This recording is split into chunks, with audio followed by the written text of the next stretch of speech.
Good afternoon, everyone. This time I'd like to call this meeting to order. Welcome to the May DRC meeting. The DRC is a subcommittee of the Historic Zoning Commission, and this meeting is informal and designed to guide applicants through the process of obtaining a certificate of appropriateness or a COA for projects within the city's historic districts in light of the Historic District Design Guidelines. Applicant participation in this DRC meeting is voluntary but highly recommended. Any changes or suggestions taken by the applicant based on the discussions with the DRC are the applicant's choice, but DRC makes no representation as to whether any changes or suggestions made during the meeting will be approved by the voting body, the Historic Zoning Commission. At this time, staff has some announcements about public comment. Go ahead. Thank you, Mr. Chair. We just wanted to inform everyone of an error that is on the agenda. There is a public comment section that is on the published agenda, and we do not do public comments for Design Review Committee meetings. We only do them for Historic Zoning Commission meetings. Okay, perfect. Yes, if there's anyone here for public comment, you would be encouraged to come to our next voting meeting, which is June 9th. Is that right? Okay, perfect. All right, tonight there are 6 items on the agenda, one of which has been withdrawn. When the item's called, please introduce yourself and generally describe your item in about 2 to 3 minutes. Okay. Item number 1 is discussion of alterations and signage at 234 Public Square, known as Onyx and Alabaster. Applicant is Tanya Hembry. Is there Tanya Hembry here? Okay, I'm not seeing them, so let's move on to the next item here. Item 2 was withdrawn. Item 3 will be discussion of new construction principle at 246 Miles Manor Court. Jeff Castor's the applicant, and we've started putting some time allotments in, so we've got 30 to 45 minutes here set aside to discuss your project. If you want to give us a brief overview of what's changed most recently, and then we'll have some discussion, please. Do I need to push this? Is that... Yes, please. Thank you. Hey, I'm Andrew King, and this is Don Burke. yeah, he's helped me out through this process because he's been through this a little bit. But yeah, as you know, we've been through this quite a bit, a lot of variations and just different schemes. We decided to kind of just erase it, start new, and kind of created a smaller, just kind of feel in the front and lower the roof line. Address the main, I guess, concern from the board was the left elevation being more inviting, kind of addressing that left front corner. And what we did was we wrapped the porch around to kind of just address it. Really no way to get a front door, the kind of a front entry feel on that side just because of the grade change. We also took away the side. We retained more on the original versions of the side. We kind of cut that back, pushed it towards the back of the lot, just so we can let our grade gradually go down a little bit more to soften that left side. The rest of it just kind of changed the style up a little bit. Like I said, try to push that roof line down. And I believe there's a sheet on there that shows it with the other elevations on the streetscape too. But yeah. Okay, perfect. Elizabeth, you have some staff comments for us? Thank you. So this application was most recently deferred during the April 2025 Historic Zoning Commission meeting, and the applicant has, as noted, redesigned and proposed a different design for the new construction on the corner of Miles Manor Court and Winslow Road. The new proposed design has incorporated feedback from the last attended Design Review Committee meeting by the applicant, which included adding porches to the frontage on Winslow Road. They changed the style, form, and overall massing, as well as incorporating larger insets to further break up the massing of the building along Winslow Road. A cross gable form with a shed dormer on the primary front portion of the structure is utilized, and a reduction in height is then introduced to assist the building in being compatible with the recommended height maximum along Winslow Road. At the front of the building, the height will be 29 feet 10 inches, and at the rear of the building from grade, the height is proposed to be 27 feet 6 inches. The lot size and lot coverage are still appropriate. The use of wall dormers is not permitted and is not supported by the guidelines. So this is a new element that's been introduced and would not be supported by the guidelines. A wraparound porch has been introduced on the Winslow Road and Miles Manor corner fronts. The elements appear to be simple, such as the columns and the supporting banister, but measurements and material specifications would need to be submitted. Along Winslow Road, there are not many porches with a similar design and orientation. And while the porch may assist with massing, its compatibility with surrounding houses and the rhythm of this element on the street may need additional assistance to be more compatible.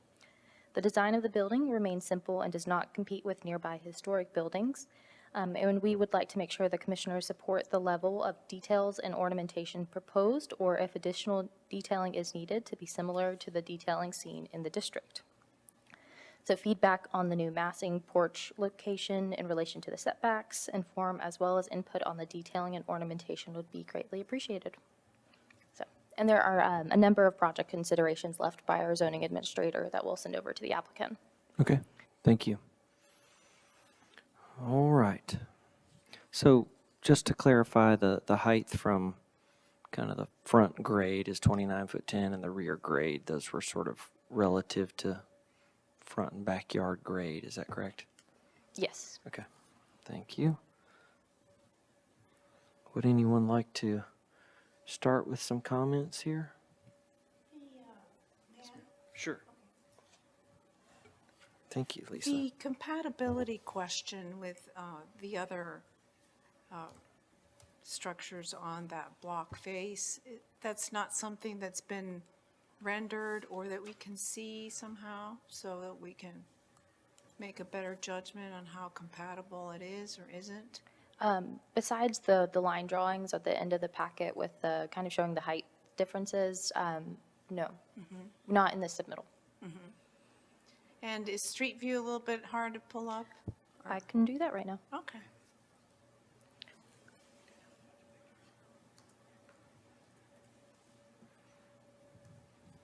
While she's doing that, I think we've got an infill house, a recently approved infill house, and then the stone tutor is down that side, if I recall.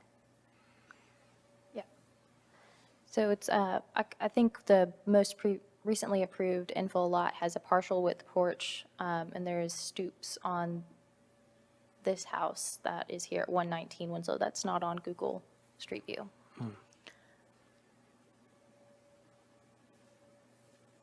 And then if you go along Miles Manor And it Court. wasn't a corner lot, Yeah. which is impactful.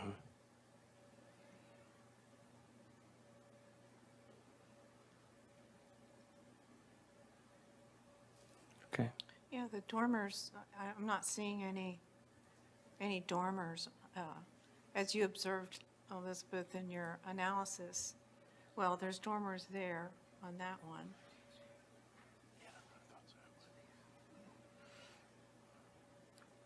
That house across has some, it looks like. So that's across the street, is that correct? Oh, okay. It is across the street in the 115 Winslow Road that was approved in May, has the 3 front gable dormers as well. Okay. So given that, then the dormers don't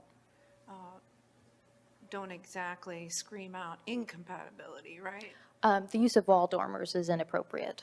So if they went and made an alteration to make them roof dormers, that would be appropriate. Oh, I understand. Okay.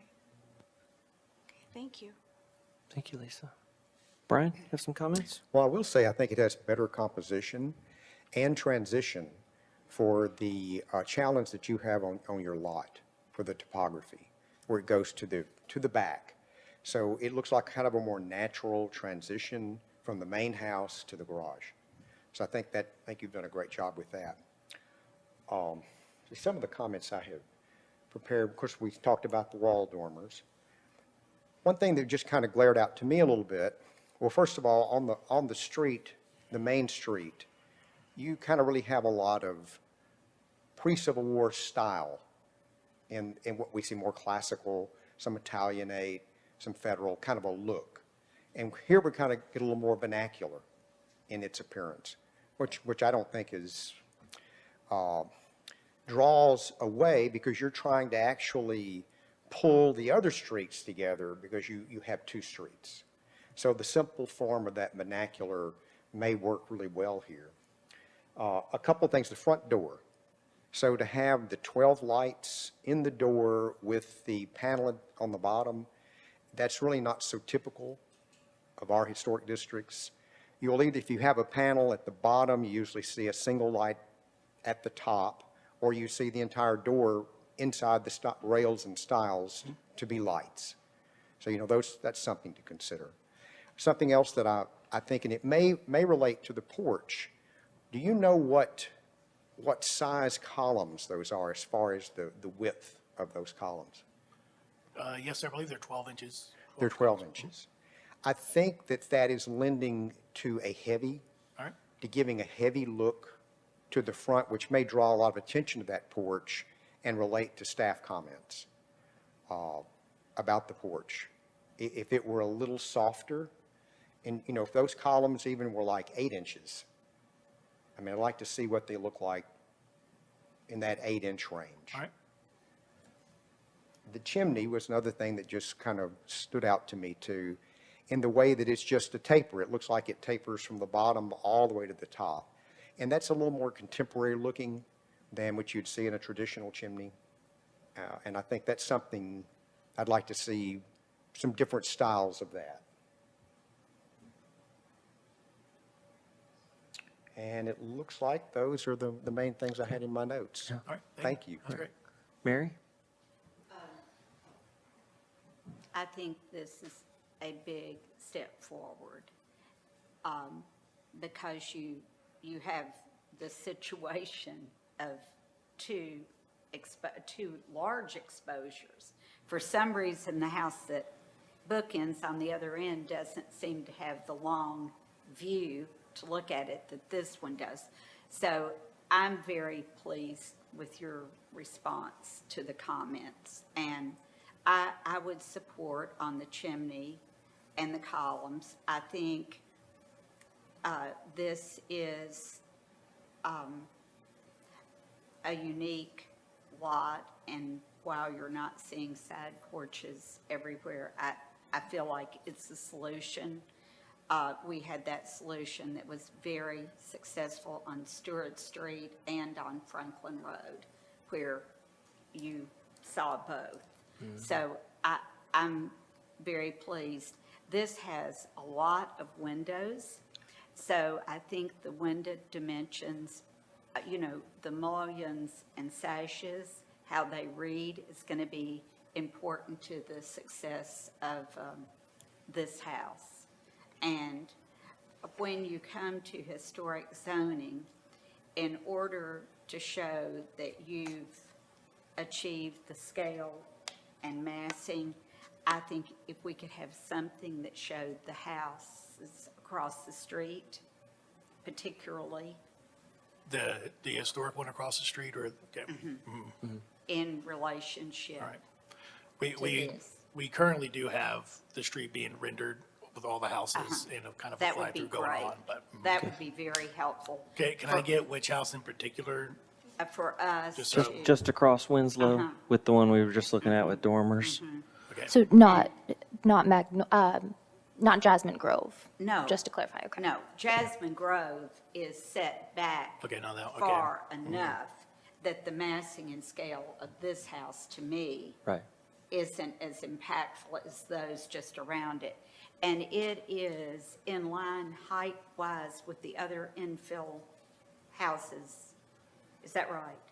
Facing Jasmine Grove. Yeah, I'm still trying to, I guess, figure I out think which I exact saw it. house you're referring to. Is it the one across Miles Manor Yeah. or Winslow? That's Across very- Winslow. Yeah. And that's very helpful for If you, seeing, do you have the street view still up? yeah, the scale and Just show them massing. that house again and But it's, from, just from my understanding on a height restriction, that house, because it's not on the block face, right. does it, okay. Yeah, we still review kind of compatibility with the neighborhood. So we wouldn't want to do anything that overpowers any of the houses kind of within earshot of the site. And that one in particular, especially because it's, somewhat borrowing some of that language, I think is important. I think the most similar project we've reviewed in this neighborhood is the one on Mayberry Court, the old house, stone house, that has a lot of additions on it. And it's broken up, and I think it works, and, but it still doesn't get to have, you have a full view of this. So I appreciate you hanging in there and working with us to comply with the guidelines. Thank you. Thank you, Mary. If you'll go to the front elevation, I'm trying to, I assume this kind of front two-story front gable is like a knee walled condition of some sort, where it's a 6-foot or 5-foot knee wall. I don't know exactly. It's a 6-foot knee wall. One of the things I'd love for you to look at is, I see the gable that's got the chimney on it as really being the primary, and it doesn't follow all the way through, and then this two-story mass kind of sticks up above it. I think it could help if that two-story mass, I don't know what the knee wall is now, but if it could come down and that ridge either meet up or be below the main mass, I think would help really solidify that kind of main ridge, if that makes sense. I agree with the columns. I was looking at the side porch, and there's a big span between the two interior columns. And I see on historic properties some big spans, but it's typically a big stucco arch or something, and it's almost always on the front porch, and they're trying to just be a little more impressive. I think it could use 1 or 2 more columns, especially if they're skinnier or if it gets distributed differently. Just study that a bit, because that really long span is the only one. They all look like they're 6, 8 feet apart, maybe 10 across the front, and then there's that one that's 16 feet or something. It sticks out a little bit to me. And all that front elevation, the two-story piece, is an attempt, I think, to carry the ridge all the way through, and it might help you get rid of a wall dormer on the other side, on the interior property line, and you'd still have the headroom maybe you need, because that ridge might carry through, but you can't really do that till that So the tall ridge portion. you're referring to is the front to back gable, or the two-story gable on the front? The one that, not this one we're looking at, but the one that's interrupted by this. Okay. It's the one the chimney runs into. That Yeah. ridge is To carry primary. that to that side. And it's kind of where your wall dormer is on the interior, which our guidelines don't really allow. I mean, there's some instances where it's indicative of the style, and it's, you've seen a lot on Tudors. The other thing that I was looking at are the eaves. So you've got overhangs on the sides, but not on the gable ends, on the rake end. And that's sort of I can find exceptions to this certainly, but typically there's an overhang on the front that's more than what looks like to me in just the renderings is just like a fascia board depth, or maybe a little more, but I think a real overhang of some sort. It doesn't have to match the sides, but I think it will make it look like more like it fits in a historic neighborhood if it actually has overhangs on those gable ends too. Setbacks, we've talked a bit about ornamentation. The setbacks, I feel comfortable saying that we've got more space or more width on your building in the front and less in the back, in an attempt to cull back to the Winslow houses, the fronts, but also giving you some usable space across the front. So I know that's going to require some BZA review. I feel comfortable with that. I know they wanted us to comment on that, but that's not to say that BZA will be, but Yeah. I think that's all. Everybody else covered everything else. The height feels good, and sounds like it's in keeping with the guidelines. Even though we have kind of two of them, I think it's a good compromise so that you don't end up with a really squatty kind of ranch on the front that really doesn't hold up to that street of really tall houses. So I think it's a good compromise. Anything else, anybody? Brian? Yeah, there's just one other comment I had on where the chimney's concerned. Since there's so much stone for the foundation base, I'm wondering if a nice contrast to that of a brick chimney might actually be, might actually help visually with that structure. It's just a thought. And I'm interested to hear, any comments you have on that. I'm not opposed. Something we'll look into too. So I think a nice contrast will look nice. Yeah. I had a question about that chimney mass as well. When I first saw it, and the reason Andrew and I got to know each other was because we're sharing the same client, and we're stacked up one behind each other for DRC, so we thought we'd sit down together and talk about each other's projects. It's called collusion. Since it's, well, and it's DRC, so it's just a friendly conversation, right? But when I first saw it, I was feeling like this was doing a great job of bookending the postmodern builds that happened on Miles Manor, getting that bookend on there, stopping the story of the postmodern era, and then moving around the corner, lowering the mass, softening the edge with the, porch and everything. And then doing a couple of other things that I heard mentioned at the meeting here, which were like recessing in and connecting to the back piece, making it look like an addition on the original house, and I think it's achieving all that. There's also another house on Winslow that's right behind it that has a tapered chimney on it, and it seems like the job of this house is tough. As you mentioned, it's on a hill, but it's on a ravine as well. It's on a high spot and a low spot at the same time. It's turning a corner, marrying together this postmodern era stuff with a brand new house plus the rest of the neighborhood. And, the tapered chimney at first thought, I looked at it, I was like, well, that does actually connect over to the other house to help marry that back into the neighborhood too. So it seemed kind of like it's not historically accurate for the older houses in the neighborhood, but that it could actually serve the purpose of actually tying that other house on Winslow further back into the historic fabric around that corner. So just a thought about that. But the only other thing I saw is the wall dormers in the back. I know there's a house on Franklin Road next to Lloyd Crockett's house that has a triple dormer scenario where it's coming right out of the eaves. Now, it's a very specific kind of look. I don't know what would be appropriate here, but if the volume on the garage looked high and those dormers were lowered, those dormer pieces were lowered till their eaves were in line with the eave there and the windows lowered, would those be preferable to trying to put a dormer up higher on that volume when you're trying to step down the volume along Winslow? How would you feel about something like that?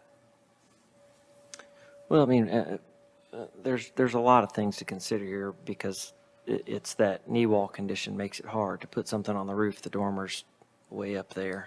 It's not really usable.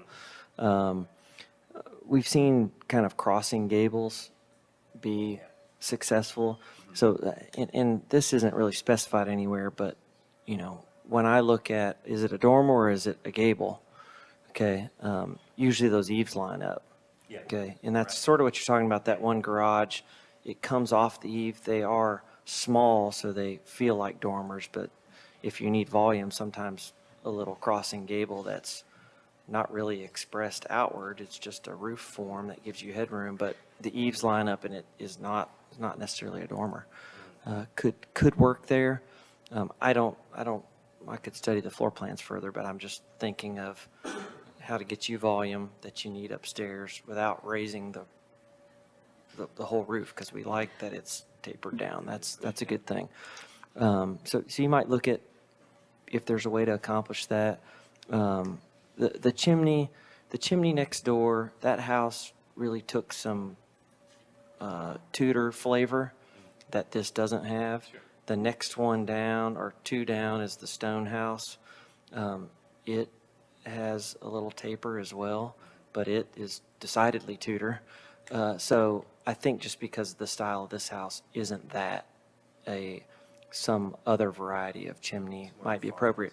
And that's not to say it's not straight through the porch and then tapers to one side. Right. If you want to go straight up the ridge, it tapers both sides or has slanted shelves, shoulders.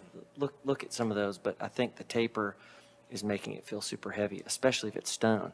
I think if it's brick and tapered, is kind of a weird thing to taper brick, but it would be less massive than stone. So if you're trying to pull the mass down, I think brick's a good idea, and I think some other shape that steps doesn't taper necessarily. But straight is fine too, as long as it's wide enough to not feel spindly up there going up through the Yeah, second floor. well, usually there's that firebox, and a traditional chimney would step in, and then you got your chimney, the flue. And that's whatever, we see them in 30-inch range square, and there's, all variety, plus or minus 6 inches. So I think the point's well taken that what we're seeing is probably not indicative of this style, And then, even though we see it next door, but that's a different style. And wall dormers, our guidelines don't support them. So that right there is kind of a non-starter. Yeah. And so, but I do see, like on the garage, when you see the back, you see the bays underneath. I mean, what is the height of the garage, of the actual garage bay? I mean, what is your It's a 9-foot ceiling height in the garage. 9-foot ceiling? So, I mean, even if you brought in a smaller window underneath the eaves, I mean, would that, we approved a garage on Fair Street that's kind of a neoclassical style, but it has smaller windows underneath the eaves. I wonder if that might be a solution. That's what I wondered about, like maybe not having any dormers there at all and just bringing the eave line straight across and using smaller windows under there so you're not really, trying to. yep. And then there was, I don't know, window wells are seen along Winslow Road, so I didn't know if anything could be altered or if a window well is something that could be considered to keep it as a dormer. Yeah, like a recessed reverse dormer, Well, inset dormer, just cut into the roof. for Yeah. the scale and massing, anything that garage can come down in height is gonna matter. Yeah. It's the spring line above the We, windows. we're right at, like a 6'6" head height on that. That's a master, it's vaulted, so we have that extra volume. But, Right. we've already lost so much of just square footage on that main level, Yeah. just squeezing down the house. Well, I think I would look at just an expressed gable on the back, because then you can position windows where you want in the wall. You can make it wide enough that, we wouldn't want the ridge of that to be above this ridge, but you can find that spot and give yourself a place you could put a pair of windows that relates to other parts of the building.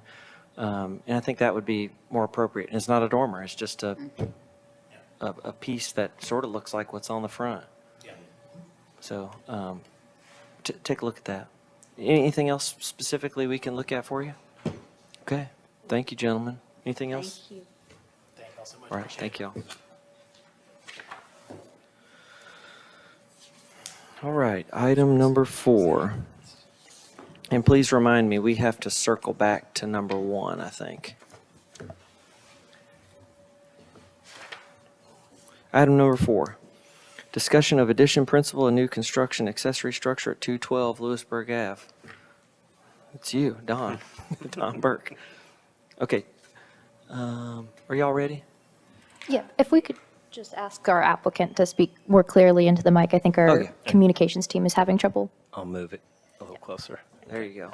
Pull it up there. All right, Don, if you'll give us a overview of what's changed since last time, and Okay. then we'll hear from staff. Well, from feedback last time, we realized, moving the driveway, not a good idea, going across the front with the driveway, trying to place the garage in the northern corner of the property. None of those are good ideas. From our previous original submissions, we were at 67% of the footprint for the addition. We've got it down under 50 at this point. And I've just been working to address some of the comments that were made about trying to take some of the sense of volume out of the second floor side additions. And, I think I may have achieved it in the new run of elevations, but that's really your call. There's a couple of elements there where there's an existing dormer on the rear of the house that on the south addition elevation, I'm showing, sort of the ghost of that dormer to show how the volume of the original house stacks up. This would be the right-hand elevations, both of them. That's a version A and B. They're not very different from one another. There's just some window patterning differences, but if you notice on the right elevation, I've got a section of dormer there that's sort of echoing the previous dormer that was on there, although it is a couple feet closer to the outside edge, but still not noticeable in the view shed from any of the directions. The reason for the elevation that is shown of the front there with the people standing on the ground is putting a person relative to where they are actually at the corners of the property, because this is a skewed lot where the house is facing the street directly, it's perpendicular to the street, but all the neighboring houses are skewed with property lines that shift off to the side. So the reason for those two little people standing there is to show you if you were standing at the corners of the lot looking at the house, that's what kind of creates the view shed, because on the right, we have Bill Powell's house, which is a two-story house. It's farther advanced to the street. You can see that in drawing A1 of the site plan. Both of the neighboring houses are advanced closer to Lewisburg, and this little house sits up on a plinth by itself, kind of nestled back behind them. So the photographs that I've included there, I have a photograph that you can see a white car in. That car, for reference point, would be parked in front of this proposed garage. So you can imagine, behind there's a fence behind that parking space right now. The space behind that is where this garage would be proposed to be. So as you look up and over the hill, it would actually be lower on the horizon line than, as if you were looking at it in straight elevation, which is what's probably making the garage look a little more massive in the elevational drawings, in the Paraline drawings, because, they're straight on view rather than up and over a hill. Same goes for the addition. We've receded the addition back as much as I could to make usable space on the second floor. And on the side elevations, I still think that, it could be argued that it does read as two equal-sized houses. But in reality, those volumes are pushed back pretty significantly from the original house and from the view sheds. The original house really does a good job of masking any reading of this addition at all, while the two-story houses on either side are kind of a tower above it. And, so this thing's kind of compacted, and it's really tucked back in there to try and get the footage we can. Other than that, one of the main reasons for my presentation of two different elevations is that the windows that I would prefer to specify for the living room area, which would be it'd be a flagstone plinth that's lower than the original house. I kind of just wanted to keep not just the front and side elevations of the original house, but keep the actual exterior log elevation of the rear elevation of the house and show it off inside the house. So I really love the idea of a glass box kind of thing attached to this. That's not really what it is, but the larger we could make those windows, the more preferable for the design to encourage kind of indoor-outdoor living that would make the most use of this sunken backyard back there. So those are not really historical issues, but the reasons why, I'm pushing for something other than a really large double-hung unit around that living room, and going with like a double-hung picture unit that has the sill of a double-hung window. So it has the recessed window panel with the kind of sill you'd see on a double-hung window, but it's a fixed picture unit. So instead of being a casement picture unit, it's a double-hung picture unit. And then using an operable transom above that to bring air into that space so that you can ventilate the whole living room. That's my wish list area. I don't know if we're even going to get there, depending on how you feel about the rest of it, but that's really the crux of the difference between those two. Okay. Thank you. Let's hear from staff on this one, please. So we'd like to thank the applicant for returning to another design review committee meeting, and the applicant has incorporated feedback from the previous DRC.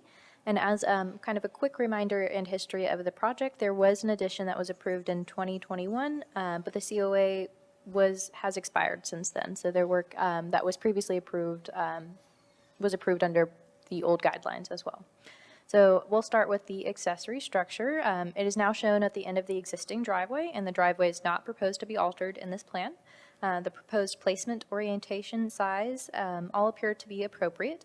The design of the structure has also incorporated feedback by creating 2 garage bays with 2 shed dormers on both sides of the roof.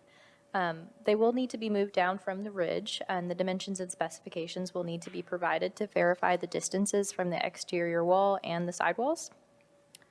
The proposed footprint is 847 square feet and is less than 50% of the existing building footprint. So we'll move on to the addition to the principal building, and feedback has been incorporated into the design of this addition as well. It does still require the removal of the non-historic screen porch on the rear that was also previously approved.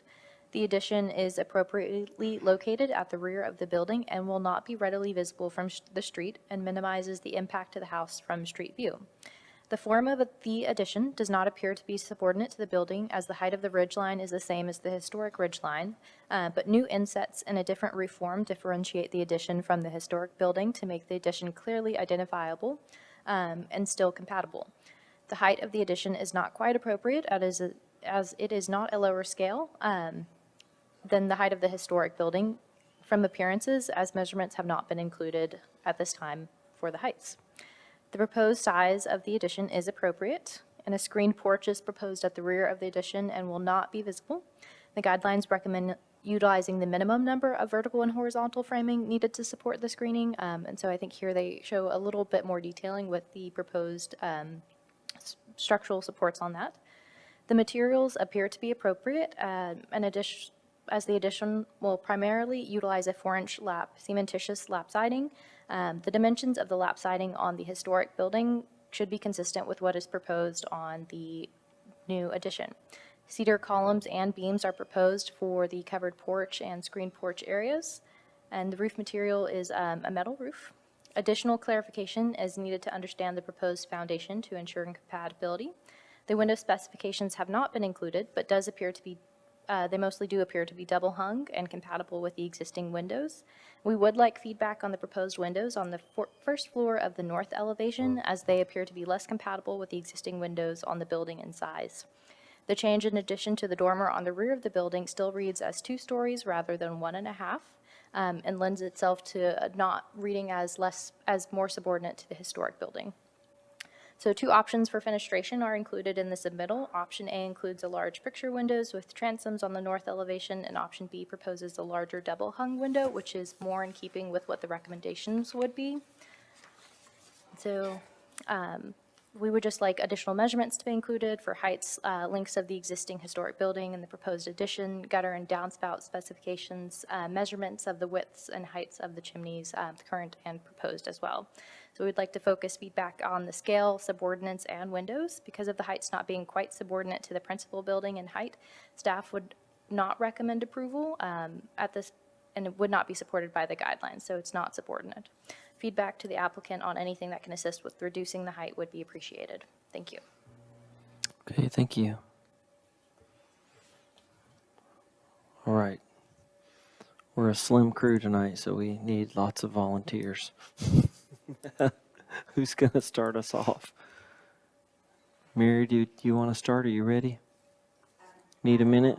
There's somebody else, but Okay. I will make the comment that I agree with staff that the roof, the way it intersects with the house is not reading as the massing that I think the guidelines specify, which is that it looked like an addition. Okay. This looks more. Oh, excuse me. That, I'm sorry. It does not, to me, read as an addition. Because it falls right in with the ridge of the original house. And the reason I wasn't really eager to be first, I don't know. I believe, of course, the applicant, that this is just 29%, I think it is, of the original house, but when you look at it, it looks like, really? I believe that might be 29% of lot coverage. 29% of lot coverage. What is this of the footprint to the 50. It's 49 point, 29, 49. 49. 49? Yeah. Yeah. And that's after you remove, when you remove the existing screen porch and count just the footage that's left, Okay, it's For- 50, it's 50% of that. It's 50%. Yeah, it's about 2,000 some Yeah, square foot footprint, when I keep looking Right. at it, it just 1995. seems more, but I would trust your numbers. No, I think that's probably the second level that's doing that. But yeah, the way, I think if we were to highlight this or color code the side elevation, what you see on the far right elevations, the original footprint of the house is anything covered under the sloped roof, under the 4 and 12 sloped roof. So that's where you get your initial footprint, but when you lay something on top of it, that's what's making it look like an equal-sized addition.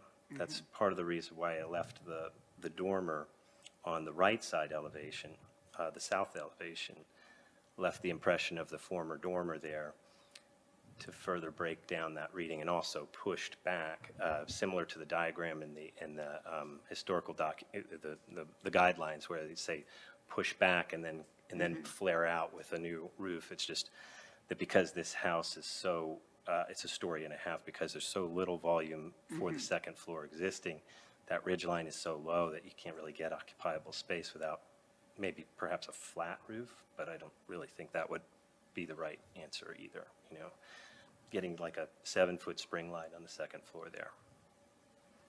Okay. Anything else, Mary? Well, I think at this point, to me, the addition doesn't meet the guidelines as far as massing goes and isn't successful in that at this point. Okay. Thank you. Brian? What is your setback from Lewisburg? The setback here is, I believe it's over 50 feet to I know you the have a existing very, front of you the have a house. very long setback. Might be I think, which might actually help in this situation. Mm-hmm. The thing with me is that this is a very unique architectural style for the city of Franklin. I don't know of many at all, a handful that you could even find. Yeah, 3 or 4 maybe. So, I mean, and when you compare it to others in this style, it's kind of hard. You're trying to force a lot into this is a small house already. So that's what I'm trying to get at, is that this addition, I don't think will ever be seen from the street. I mean, it won't ever have a public view. Right, The public will never know probably anything changed unless they went there. yeah.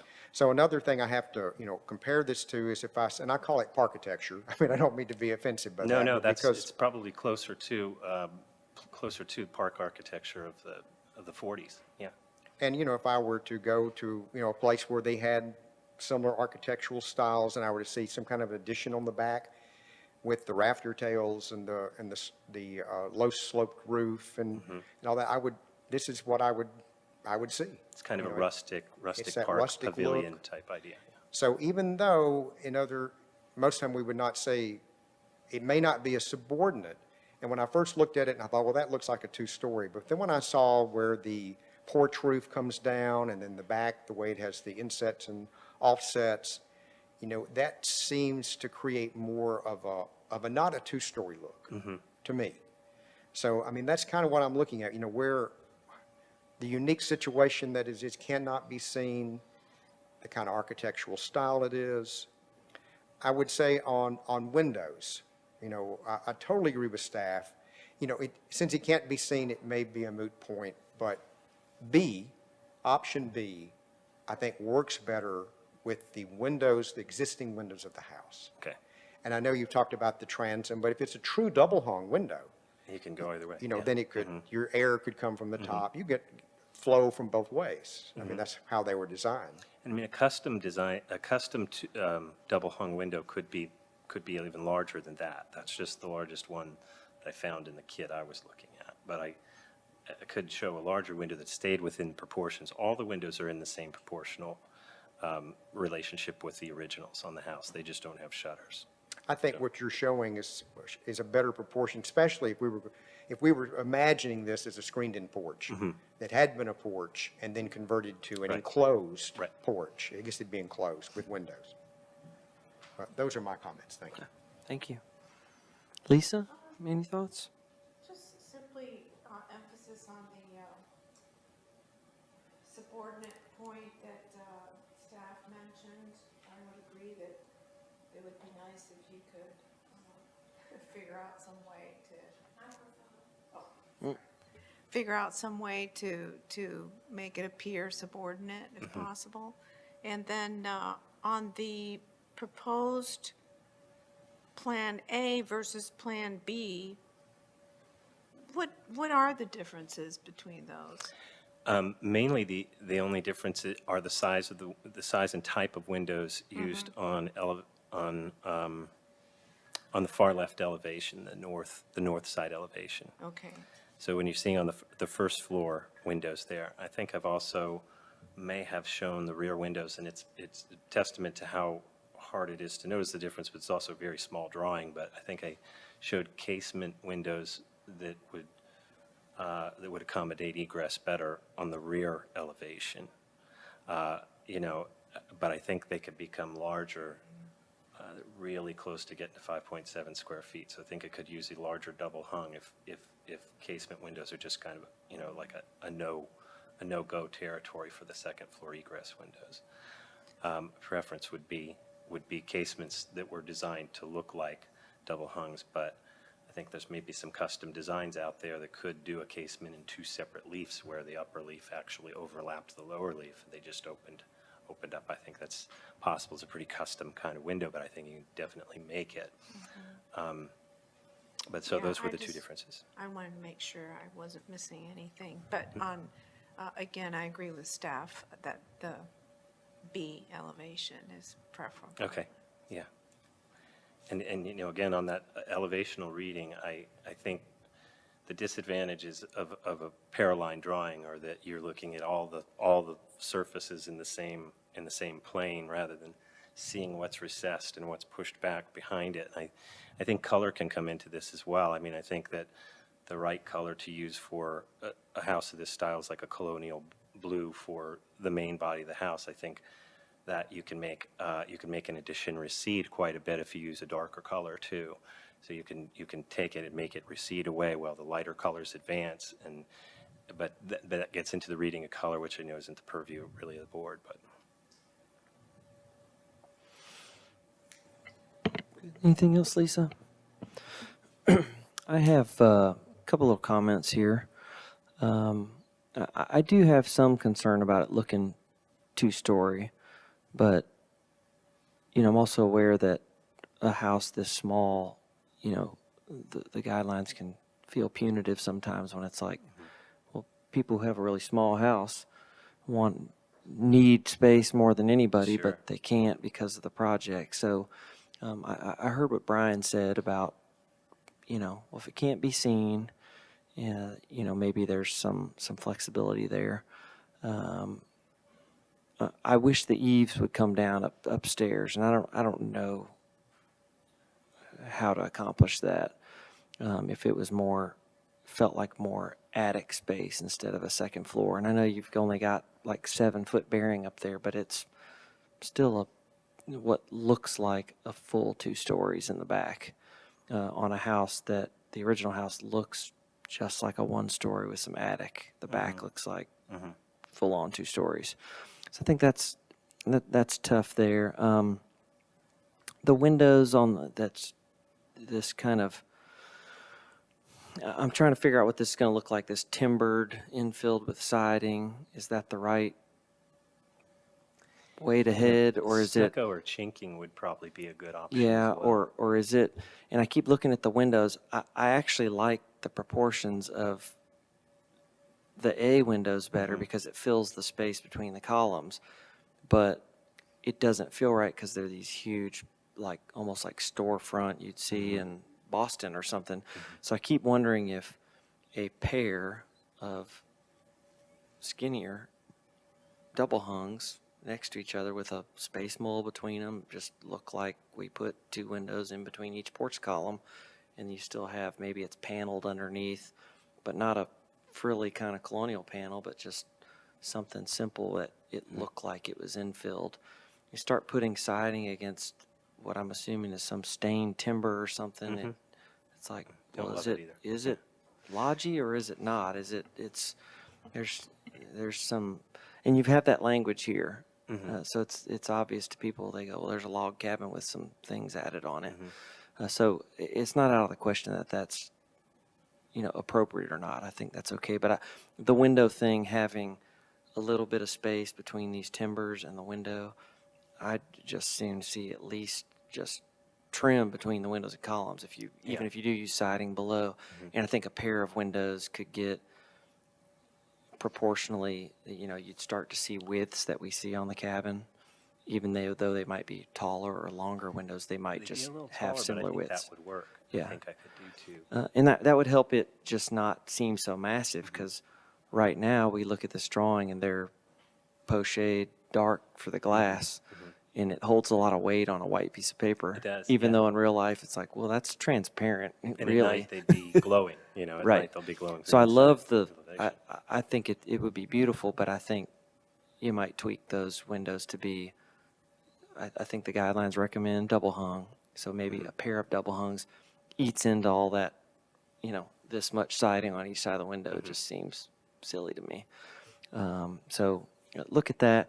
And then if there's something that can be done with roof line where the eaves come all the way down to the first floor, and you figure out a way to carve into that attic space, even if you're adding dormers back onto that to create the headroom, that this is like a big, huge T-shaped dormer. Like a mansard? Yeah, well, no, I think it's a pitched roof just like the main house, and then it had a shed dormer on it. You'd have the same thing in the back, possibly, and then just dormers popping out of it to create headroom. Yeah. So it's just replicating the language that's there today, Yeah. instead of this low slope T-shaped dormer that we have now Right, that right. is so big it's not reading as dormer anymore. It really is just second story. So look at those things. The screen porch looks great. I love the language of the timbers, the siding, the rafter tails. I think it's headed in the right direction. The garage, I think is, aside from staff's comments about coming off the ridge with your dormer a little, you may have to tweak your bearing height a little so that you have usable windows. Because I think there's a roof pitch for dormers minimum of 3, right? So you kind of have to back into that geometry. Yeah, that's smart. And then I think, I'd be considerate of what you're looking out over. I think our guidelines, and I think there may be even some zoning stuff that says that you're not supposed to have dormers that on outbuildings that just look over into neighbors. Is that true? Yep, I think we'll have to do some additional research into the zoning ordinance. I think also additional determination if it's an accessory structure or accessory dwelling would need to be clarified. So look into all that. Want to be considerate of neighbors always. So anything else, Brian? Yeah, just one other question. So on each side of your windows that you have for the enclosed space, what is the width of the siding for each side? In the lower version? In option B? Yeah, down in the living room there, it's probably about 8 inches or so between Only 8 between inches? the window unit and the cedar post. Do they yeah, it's have not much. casing? They don't appear to have casing. You gonna? No, I don't have casing on Okay. those lower windows. I did put casings that matched the original house on all the other free floating windows. Of course, you probably wouldn't want an 8-inch casing. No, So- it's just a little too much. But I think a little bit larger, or two next to each other, as long as they're okay to be a little longer. I think that's they might read as a 4-square double hung kind of thing. They could. And I know color was mentioned as far as, colors that recede and give depth and all that to us. And as a board, we do review colors.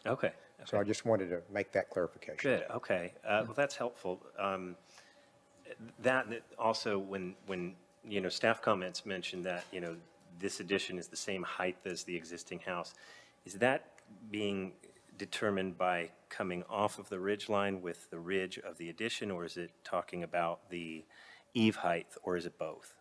Because, I mean, it could drop the eave height down to a 6'6" spring line, take another 6 inches off to lower the eave line, but in order to make occupiable space work with codes for a 7-foot minimum ceiling, a certain percentage of it Yeah. inside there would have to be. I think the above 7. comment was about ridge separation. Is that true? So the guideline reads to design an addition so that it is lower scale and height than the historic building. So I think when staff reviewed it, we reviewed it based on imagery since height dimensions weren't provided. So just looking at it, it does appear to be the same height. I mean, Yeah. it's definitely proposed to start at the same ridge line, but then that eave line is higher than, the existing Sure. house, for sure. Yeah. All those things play into the scale, of even perceived scale. A roof of this pitch, the roof will appear flat, almost, and so we're really reading from the eave line. So I'm wondering if I could lower the eave line, but keep the ridge line matching, come right off the ridge line so that the rafters can actually have enough volume to have occupiable space inside there, if lowering the spring line of the outside eave line to just lower the eave line down a little bit more might help with this, rather than trying to, carve out occupiable space inside another gable that had a 4 and 12 pitch. I think So I don't I'd there's gonna be look at that adequate space. guideline close. I mean, it says that it ought to be lower, Yes. some variety of lower. Okay, so open. This to And is- part of it's the details too of how it gets built. Mm-hmm. When you tie that together, especially if it goes from one material to another, there's all kinds of flashing and covers and things. You go from metal to, what is the existing house? Is it metal too? Is it metal now? No, it's shingles. Okay, yeah, so there's going to be some, cover thing, and so to keep those details as least impactful as possible, we usually set those things back a little bit. Mary, you had been, Yes, I feel that to meet the guidelines, where you bring the first addition out, it's just got to be lowered. This is going, I believe you've done a lot of things to try to trick the eye, but at the end of the day, I think the porch helps, a lot of things help that you've done. But at the end of the day, it's going to look like you just took the back of the house and made it go 2-story on a single plane. That is what I'm seeing. And that isn't what our guideline, that's exactly what the guidelines seek to not do. And I can appreciate that maybe you won't see it. I'm not sure that I see that totally. I'm like, how have I seen that much of the house? I do believe we've got 2 of these houses right there together. They've always been considered just treasures. So something to where it reads more like we've added on and added on to make it work, rather than we blew the back out. and I'm wondering if the first section, this connector to the T, or the lower section, and then, you can make an argument in front of the commission about, well, if I pop back up and match the front, Yeah. but all the way to the back, at that back secondary ridge, be a lot more palatable, because now we're saying, okay, it really is lower. We need it because there would be no headroom without it, but you might be able to get that connector to work with a little bit lower ridge there. So look at those. I'd still love to see the eaves come down to the first story and create kind of an attic. And do Situation. like shed dormers on the side. Yeah, well, get some maybe volume. not. Maybe it's a gable facing the side, just like the main house, and there's a shed on the back. I don't know. It's all hip now, right? It's a big hipped T. Yeah, so the two-story thing is problematic with the guidelines, and then how it ties into the main ridge is problematic. Doesn't quite agree with it, so Okay. I think those are our best comments for now. Yes, ma'am. Mr. Chair, I had a recent conversation with Margaret Martin, who grew up in this house, and she provided information that this house was built, I believe, by Mr. Farnsworth, and this is a faux veneered log cabin. And so just wanted Does to that make it provide that. non-conforming? So, Non-contributing? but anyway, just wanted to provide that neat little piece of It is, Well- so information. I mean, it's not a modern house, but I mean, it fits into the 1940s and 50s kind of construction boom. And it is, the logs are actually about 2.5 inches thick, and they're put on as a veneer, and then the chinking is done in between that, and then the logs on the ends are just blocks. They're just 8-inch blocks. So I think it looked like it was, almost looked like it was a Sears Roebuck house at one Yeah, moment to me. like order it. Or Lincoln Logs. Yeah, kind of a faux Lincoln log. All right. Thank you all very much. We appreciate you Thanks. coming. Okay. Item number 5, discussion of a preliminary Historic Zoning Commission recommendation for a mixed-use development at 318 Franklin Road. Mr. Gamble is on his way up. Got lots of friends with him. We've got 30, 45 minutes here set aside for you all here tonight. So Okay, we'll give it to great. you. Thank you so much. You have seen most of our presentation already. We've made some changes to the architecture based upon our site visit and what we heard from you. I think we could probably just jump straight into that if you want. Just as a refresher, this property is located off of Franklin Road and does include several properties that front onto Harpeth Industrial Court. This map shows you the portion of property that is included in the historic overlay, and then the properties that front onto Harpeth Industrial Court that are not included in the overlay. On the next page then, these are items that were found with the archaeological study on the property. There were square nails and horseshoes, maybe a mule shoe as well. On the next. We are proposing mixed-use buildings in our initial DRC submittal. The building that is shown as the small building on the north of the screen was previously shown as a multifamily building. Today, we've made some changes, and now that is commercial on the ground floor with residential upstairs above. You can go to the next slide then. And the next slide, we'll cruise through. So this slide was a bit confusing. We were in the field. We'd shown the plan from Envision Franklin. And obviously, going from Envision Franklin to a real development plan where we added more properties, the plan evolved. This shows the proposed plan and the development plan and the location of the 500 and 700-foot offsets. So anything that is between 500 and 700 feet from Franklin Road is required to be a maximum of 2 stories. And then from 700 feet to the railroad track can go to 3 stories in height. So that's a part of the Envision Franklin plan that's adopted by the City of Franklin Planning Commission. On the next slide then, in the top right, we're looking down the street from Harpeth Industrial Court to the north. So you see the 3-story elevations on both sides of the streetscape there. In the lower left corner then, we're looking from the north, looking south back to Harpeth Industrial Court. That is the small 2-story office on the ground floor, residential on the upstairs above building.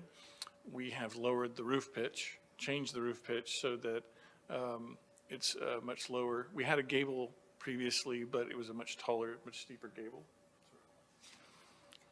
Give me a landscape architect talking architecture.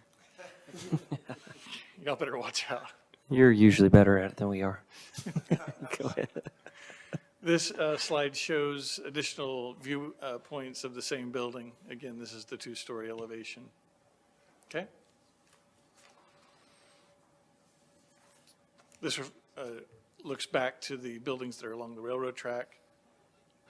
You can see the divide between the buildings. That's the access to the parking structure at the top level. You have the open space park on the left. Again, we're keeping the traffic circle in this plan as an opportunity for public art in the future.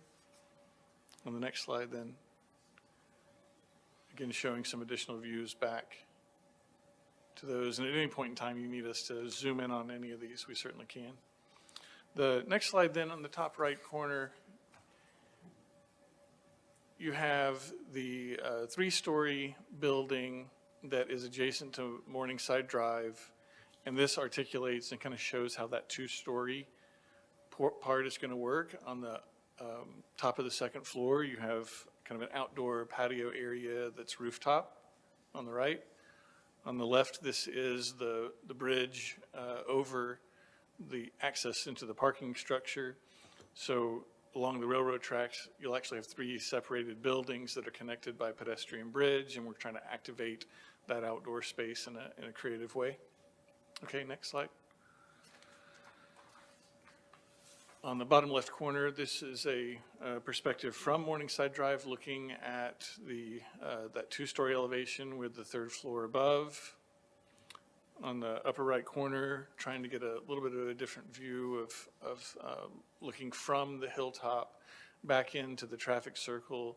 In the foreground, you can see the trailhead that will have kind of some of that history of what took place on the hill located there.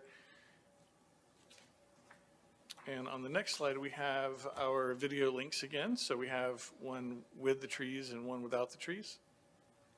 Here comes your partner.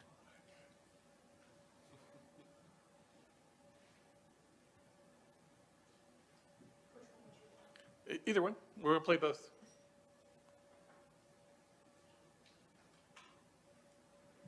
Wanted to give you an aerial view so it gave you a bit more context. So now we're down along Franklin Road, driving in toward downtown. The two-story building and its gable on the left side. We've ghosted through so you can still get context of where the buildings are in the background. Hi, Meredith.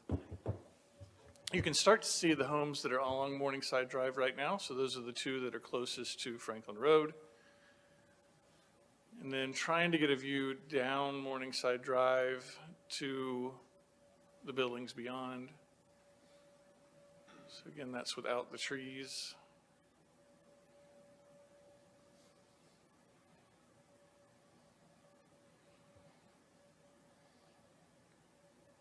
And then with the trees. These trees will be a part of the Hilltop Hillside Overlay Protection Area, so those are certainly proposed to stay.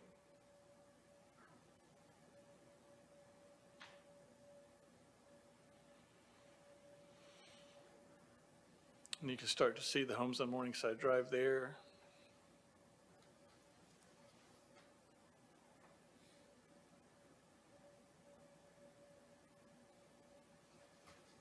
And trying to capture that view back down Morningside Drive to the end of the street.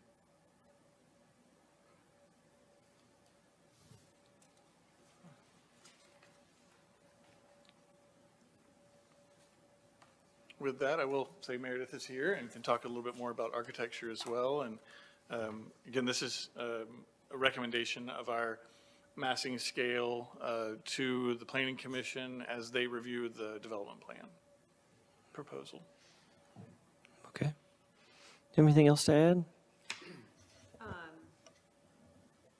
I walked them through the changes that we made. Okay, you did already? Okay. Yeah. No, if Greg walked you through the changes, we just wanted to, we listened to your comments last time and, kind of lightened up the second large building a little bit and then hopefully we have a good image, I believe, of how it transitions from the one-story homes to 2 stories and then up to 3 stories. Yeah, you can kind of see it in the bottom, the bottom left image.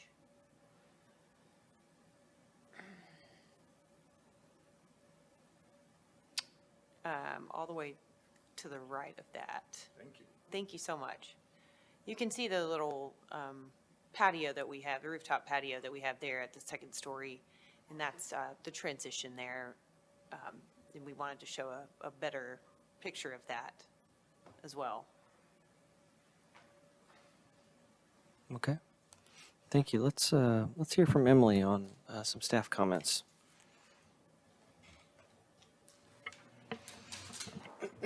Thank you, Mr. Chair. The property at 318 Franklin Road is within the Franklin Road Historic District. A special DRC and site visit was previously held at the end of April. Attending a DRC is the first step in the process for a preliminary Historic Zoning Commission recommendation.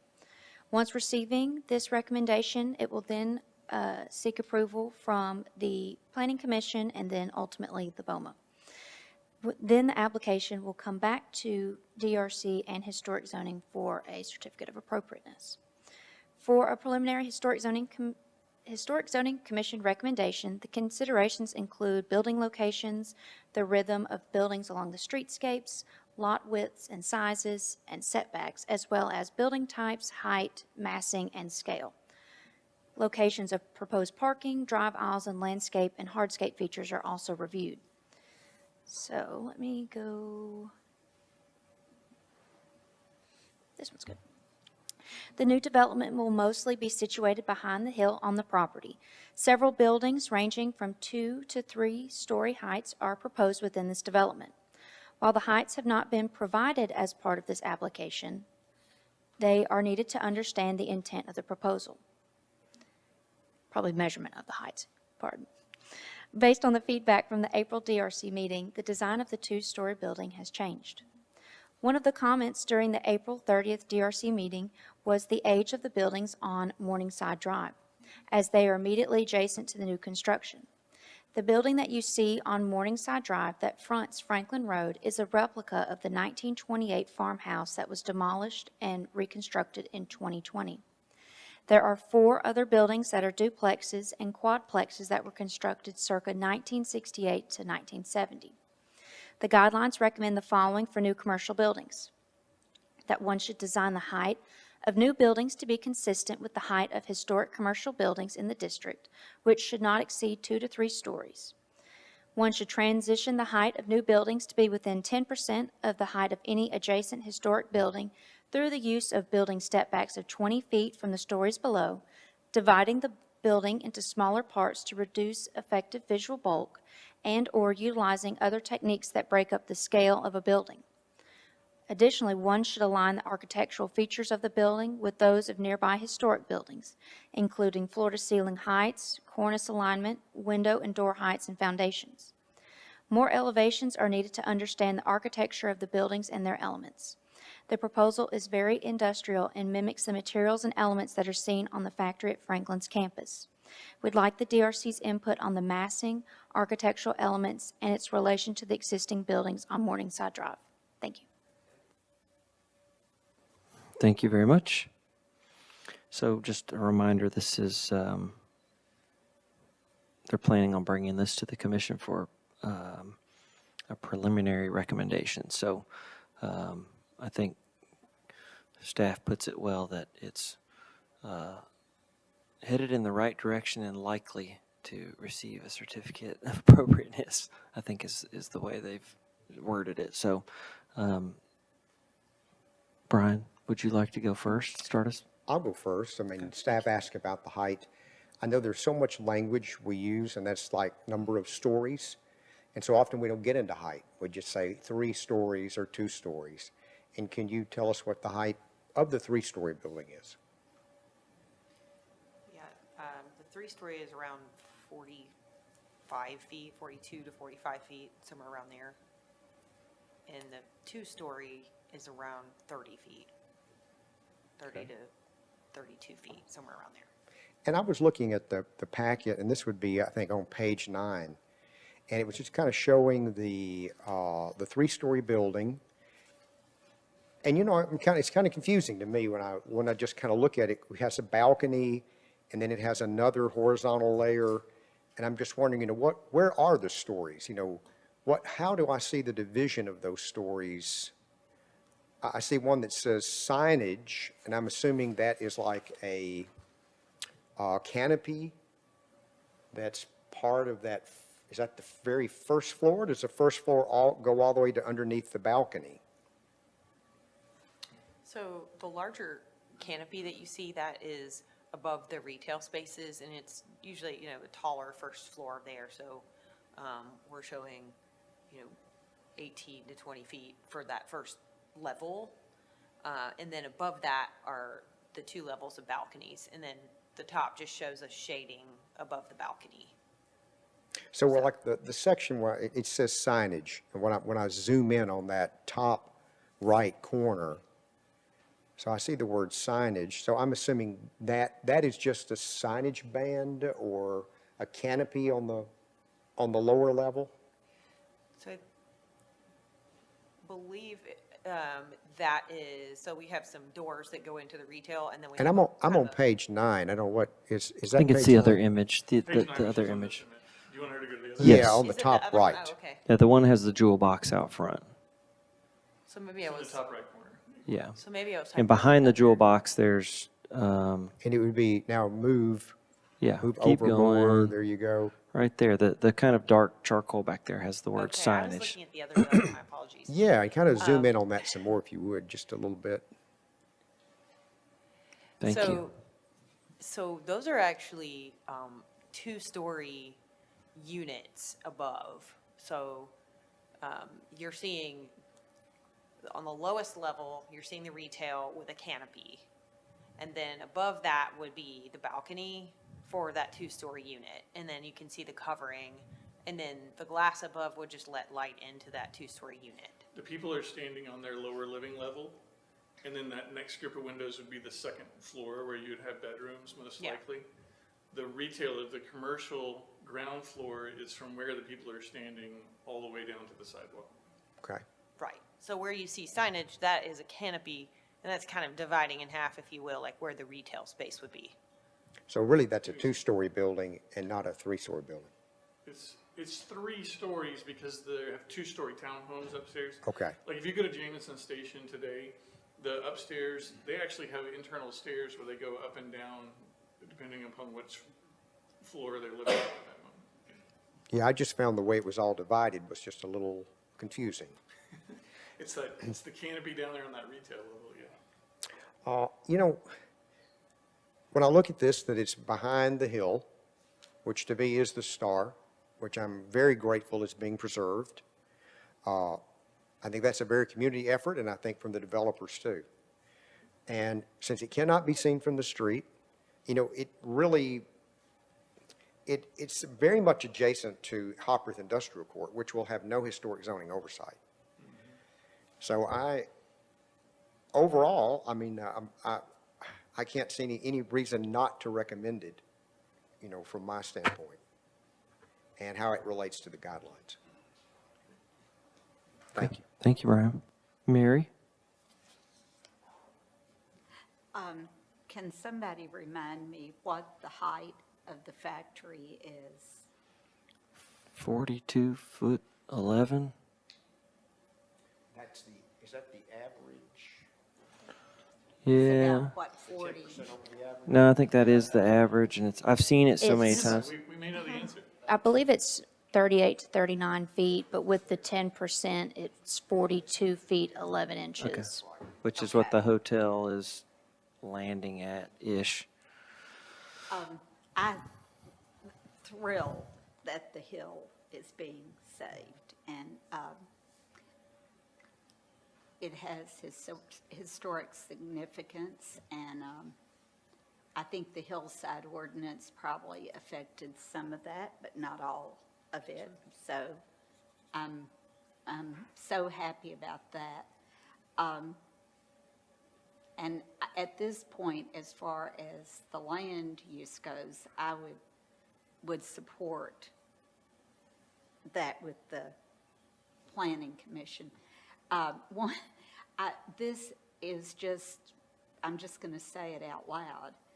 We are charged to not create a false sense of history. And then all of a sudden, we're going to have what was a nod to a huge industrial district that we never had. So when it comes back, I think part of this does have some elements to it that you wouldn't mistake for an industrial district, but I would probably be looking for a bit more of that. There is a place in Indianapolis where they created everything as industrial that wasn't, and I've been there, and it's fairly attractive, but it stumbles me a little bit where false sense of history collides with this newly proposed quote industrial district. Okay, thank you. Lisa? Thank you. So Morningside Drive, that's within our purview. And the contrast in terms of massing, scale, and height between the the residential units on Morningside Drive, and especially that one, I think it's the mixed-use building that's going to be 3 stories, we said. I don't see how the height of that can be considered at all consistent with the Morningside Drive residences. So the massing and scale of that particular portion is almost shockingly in contrast with Morningside Drive, and I wouldn't be able to support that part of it. Anything else, Lisa? That's all. Okay.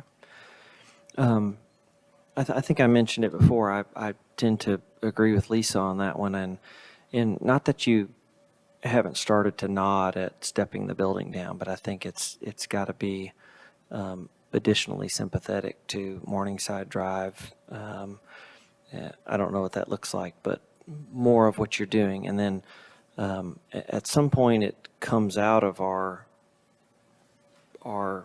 area that we review and becomes something else. But I want to see that side of the building too, because part of it is in here, and you might even ghost in the Morningside Drive house that's very closest. I'm hoping that they see all this as a great asset to be able to just walk over here and do, partake in the park and all that. So, but it's just really, even though it's stepped back, it's a tall first story. And then I think that roof deck is the second story, right? But it's 18 feet in the air. So for a ranch mid-century house, it's a lot of contrast. So think of a solution there. I'm looking at just kind of overall things on developments that we've reviewed recently and in the past. I think you've started to break up the massing a bit with some material changes. So I'm still on that same image Brian was looking at. There's this kind of, I don't know what it is, charcoal brick center mass, and it's got these brick and, kind of ink colored sides. It depends on which slides you look at. Yeah, That's and how dark- whose screen. So you've started to break it up a bit. This kind of repetitive porch thing, I'd love to see thought of a couple different ways. I think it's too much repeat, and that particular building keeps going on down. I don't know if that's the facade recesses for some units and their porch is half in, half out, if that makes sense. And some are covered, some aren't. I don't know, but right now there's this really strong horizontal that's being carried out by 3 consistent kind of bands, right? And, you know, I think even the zoning ordinance talks a lot about verticality. And so look at some of those things. I know there's going to be, everybody wants a covered porch on their unit, but that may be accomplished by recessing the porch into the unit.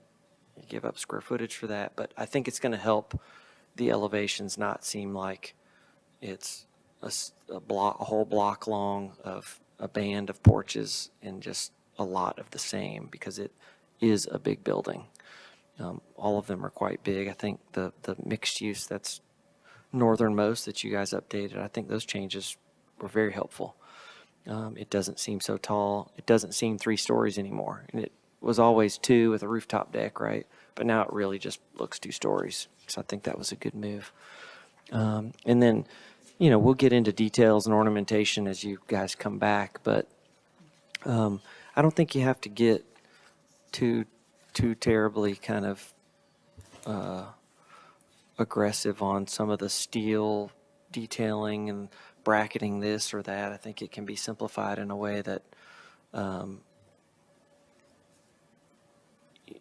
gives this a backseat to our historic structures that are around.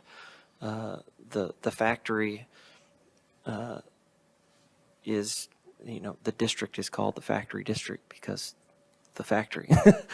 So I don't want to create these kind of massive steel details with all these big steel brackets and things that all of a sudden maybe start to create a sense of false history, but even more than that are just more massive and ornamented and kind of cute than the factory is itself. And I think we pushed against some of that on Middle 8 as well as Jameson Station and to some extent the hotel that's been proposed.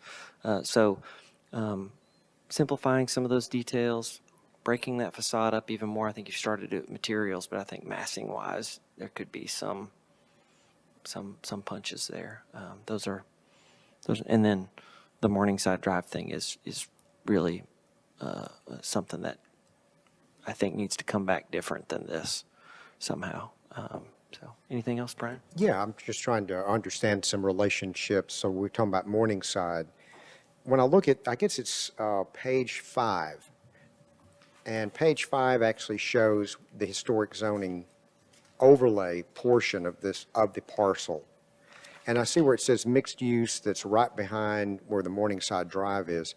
That mixed use portion, that's a 2-story building?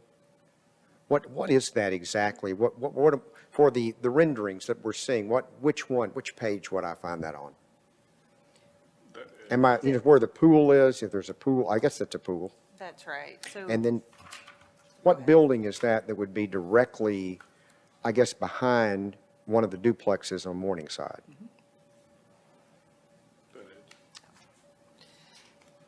that was the image we looked at earlier on page 9. That was that image? That was that image, yes. In the bottom left corner, It's the bottom left on that one. the right of the image, the right side of that image. That's where you see that. So you can see that 1-story retail there, and then there's units above that. And so just the very edge is 2 stories where you can see that rooftop deck. Maybe a cross-section through there would be helpful. Or maybe seeing more of that side would be helpful. maybe. So is there any buffer at all between where we see the duplex on Morningside to where this building, this portion is? There is about I believe it's about 12 to 15 foot kind of setback for the building off of the property line. So it There's just, that. so if you were at Morningside and you were a person living there in one of those duplexes, I mean, it would be just on the very end one, you come out, you would just see that 12 feet away from the property line. That's where this building's going to be. That's right. Yeah, it seems like it should have more buffer. And it's 1, one story, 18 feet tall, plus a parapet that is the guardrail for the rooftop, or somewhere. in That's there. right. So it might be, so they're looking at a 24-foot tall wall, 25-foot tall wall, essentially. And I think that's the concern there. What are we moving? Sorry, I didn't realize it wasn't on. I think that's the concern there is that to come out, the house looks, the Morningside house looks like it's fairly close to the property line as well. So there's probably not 25 feet between it. And, you know, I'd be surprised if Jared's crew and the fire marshal even let you put a 25-foot wall next to that house, because if it burns, it'll fall on the house. There's some rules about It'll be a that. fully sprinkled structure. Yeah. They burn too. That's not our purview, but I think just being respectful of that structure, which, you know, we're getting to an age of these particular buildings all around town where some of them are in our historic districts already, but they are coming of age in terms of where they can be considered historic structures, and we are able to kind of deem them as contributing. And we're going to have to kind of lead the charge, or we're not going to have any mid-century houses in our historic district. And these are of that variety. The specifics of their detailing and architectural significance could certainly be debated, but I think to have a 25-foot wall next to that is probably too much. So some sort of buffer would be nice, you know, for what's on Morningside. Not creating a false sense of history is not lost on me. I think that is a very important thing.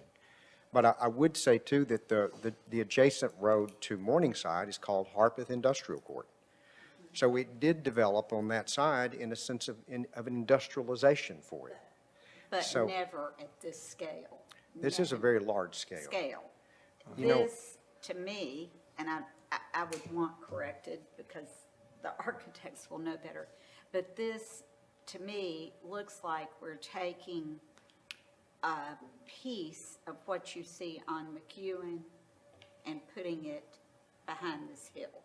That's what it looks like in my mind. Is that about the scale of it? I'm sorry, I didn't understand. You know, the apartments with the businesses under them on, across from Whole Foods. McEwen North. And Yeah, that's a little bit It's a taller. bigger building. Yeah, how bigger. tall are those I buildings? think the office buildings are what, like 5 or 6 stories for the office, and then the multifamily is 4 stories. 4 stories, right, and this Much easier to is, compare these buildings to Jameson Station. Matter of fact, the 3 buildings that we have along the railroad tracks are actually smaller than Jameson Station's building. okay. The building that's facing onto Harpeth Industrial is a little bit larger, so I we're kind of wondered if these between Yeah. those. were getting in the neighborhood of the residential up there, but Yeah. no. We'll bring you some side-by-side comparisons Okay. at the next meeting, so you can kind of see how they relate to the size of Jameson's, where these are a little bit smaller. Okay. But we're gonna have, we're gonna have a lot of brick. Yeah. When you look at the factory and you look at the middle eight and then this. Yeah. Brian, did you have anything else there? No, I don't. Okay. Anything else specific there? No, thanks for your input. We appreciate it. Okay. Thank you. Thank y'all very much.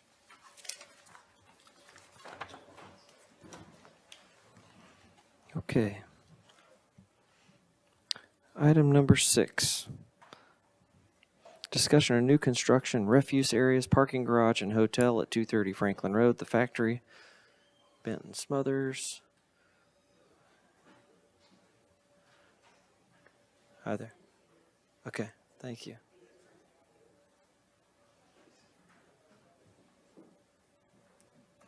Oh, gosh. I'm not sure the table's going to hold it.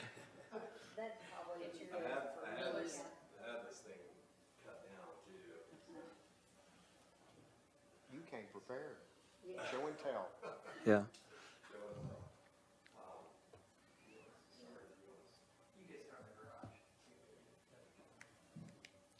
So you want to start on the garage? Is that what you said? Wherever you want to start. We've got 30, 45 minutes here, so. Okay. Okay.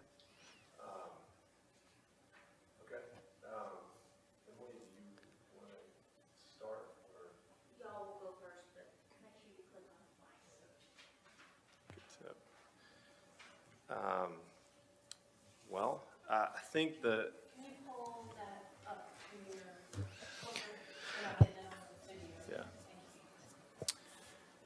I think the main things that we're coming back to discuss are some of the staff comments at the Historic Zoning Commission meeting this past month, a few weeks ago. One key element, we're having issues with the banding meeting zoning ordinance.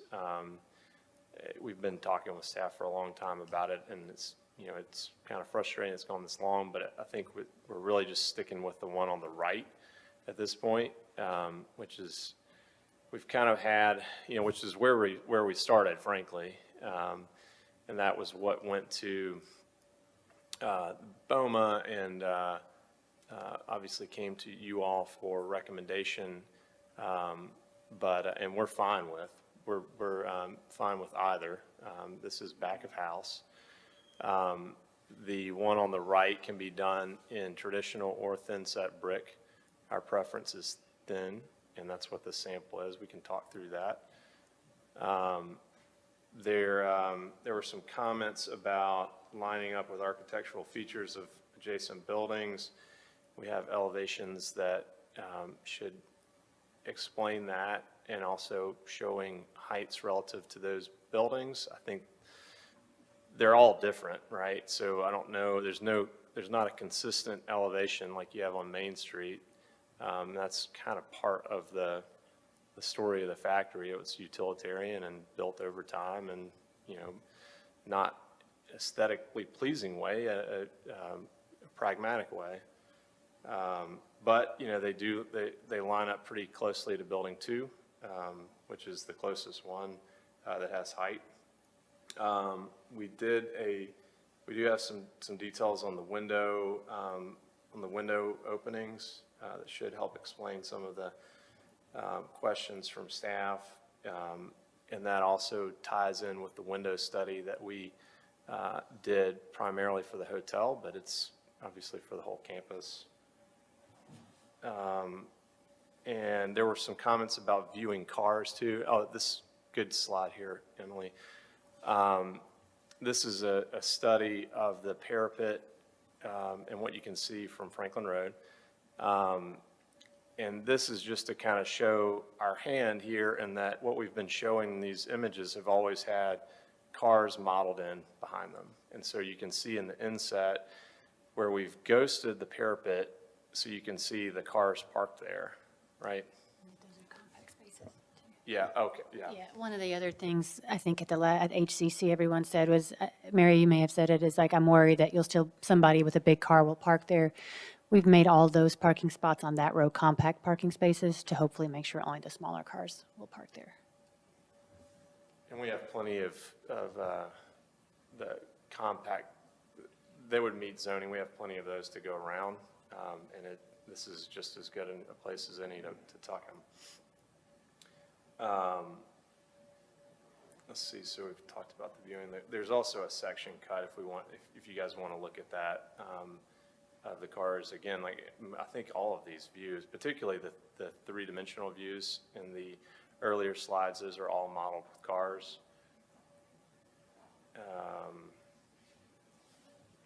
And then, do you want to just talk a little bit about a thin set brick? And I think that one of the key things about this is brick, and I know we've talked about this a lot. So it meets the zoning ordinance because it is brick. It's the means and methods of how it's constructed. We want to do it primarily, really the efficiency of the construction, the safety of the construction, the keeping it tight on the site without a mess. The adjacency to historic buildings is close with buildings 3 and 5. This is a much easier, safer way to construct. adjacent to those buildings. And again, it's real brick. So the brick is, this is an example of, this should be the sample you see on the screen.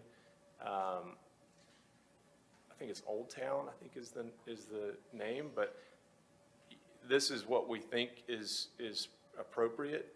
There are any type of samples could be selected from, yeah, there you go, sorry, English Bob. And what they do is they make the bricks conventionally, and then they put them in a rock tumbler to kind of beat them up a little bit to get that distressed look, so that they have that look that it ties in with the historic elements on site. And then they shear it off thin, and then they cast it in the concrete.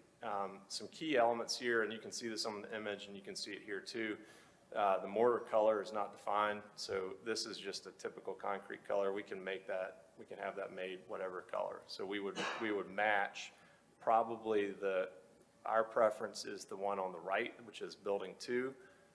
That's a lighter mortar color, but that can be done with the concrete.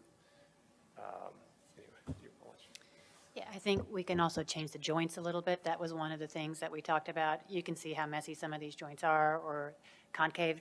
They're able to work with that. And I mentioned in the last Historic Zoning Commission that, we certainly didn't start here, probably because we were more naysayers than anybody. But we've spent a lot of time with this group to get comfortable with how this is going to look. Because I think for you all, I think, putting words in your mouth, you're like, is this going to look fake? Is this not going to look real like the rest of the buildings? And that was our concern too. But they've sent us to a lot of buildings around town to go look at, a lot of pictures of projects they've done all over the U.S. And they really can modify it to look like brick. And it is brick, but they can modify it to look not so panelized and closer to what we're doing. And so, like Benton said, there's a lot of reasons why we want to do it, just for safety on the site and the ease of construction. But at the end of the day, I think it also, it looks good. It's not something that we feel like we're just accepting. We think they can work with us to make it look like what it looks like out of the factory. And the joints was some of the other things we saw. When you drive around to all the different buildings, we've included some things in some of the various presentations. But when you go to some of the more conventionally framed ones, there's more joints. You have to do that with the brick that's not cast in like this. And so you see those, and those don't wear as well. And what's nice about these is they're able to hide the joints a little bit better along those mortar lines and things like that. And so that was something that was more appealing to us as a way to just sort of make it look a little cleaner, longer. Not so clean that it looks brand new, but clean in that it doesn't look degraded. That's what we started seeing in a lot of the garages around town. So, we're happy to answer questions and talk more through that, but that's sort of the path we've taken to get to this brick. Okay. Thank you. Staff, do you have comments specific to the garage? Yes. Thank you. So we do want to thank the applicants for attending this meeting and providing more information to fully understand their proposal. For the parking structure, the guidelines recommend aligning architectural features of the new building with the existing building. It is also a zoning ordinance requirement for commercial mixed-use building to vertically orient materials, design elements, and architectural details to emphasize the proportion of height to width. As proposed, the horizontal banding across the entire building with the concrete banding emphasizes the building's horizontal appearance. The option that utilizes the traditional brick with the brick soldering meets this requirement. It is suggested to show a detailed image on the thickness of the brick soldering and how it will look. The DRC has been supportive of utilizing a traditional brick construction as the factory campus utilizes this method. The guidelines do recommend that one should use brick or masonry materials that are compatible in size, profile, and detailing with historic materials, and also use forms for new construction that relate to the forms of the majority of the surrounding buildings. Within the application, a rendering is shown. Let's see. This one. It's very helpful. And it is shown that a taller vehicle will be seen from Franklin Road as the parapet does not fully screen taller cars. For this rendering, the window openings are compatible to the other surrounding window openings that are seen on the adjacent buildings. It is suggested to provide images of the existing metal paneling on Building 2 or the metal paneling on the building that is proposed to be utilized. And this is the kind of reference image that I was discussing when I'm looking at that point, because the parapet will be this gray silverish color, but it will be in the material that is shown on the screen, the bluish black color. Thank you. Thank you. All right, let's discuss this. I'm gonna pick on Lisa. Is that okay? Thank you. Thank you for bringing that in. It's helpful to see it in real life, and it seems to me like it could work really well. On the banding question, what did you say at the beginning that, I was confused what you said about So, banding? there is a zoning ordinance that requires buildings to be vertically articulated, and so they're aligning more vertically. It's fairly subjective. There are some examples in the zoning ordinance. There are some objective parts to it, like window sizing. So they need to be taller than they are wide, which we meet. The vertical articulation part of the zoning ordinance, I'll let staff talk through it, but the reason why we got to the banding to begin with was a member of the DRC had asked us to do something different with the facade to kind of make it feel more like a building that might be on site and might be repurposed. And so we started taking elements of Building 2, which you can see there on the right side of the screen.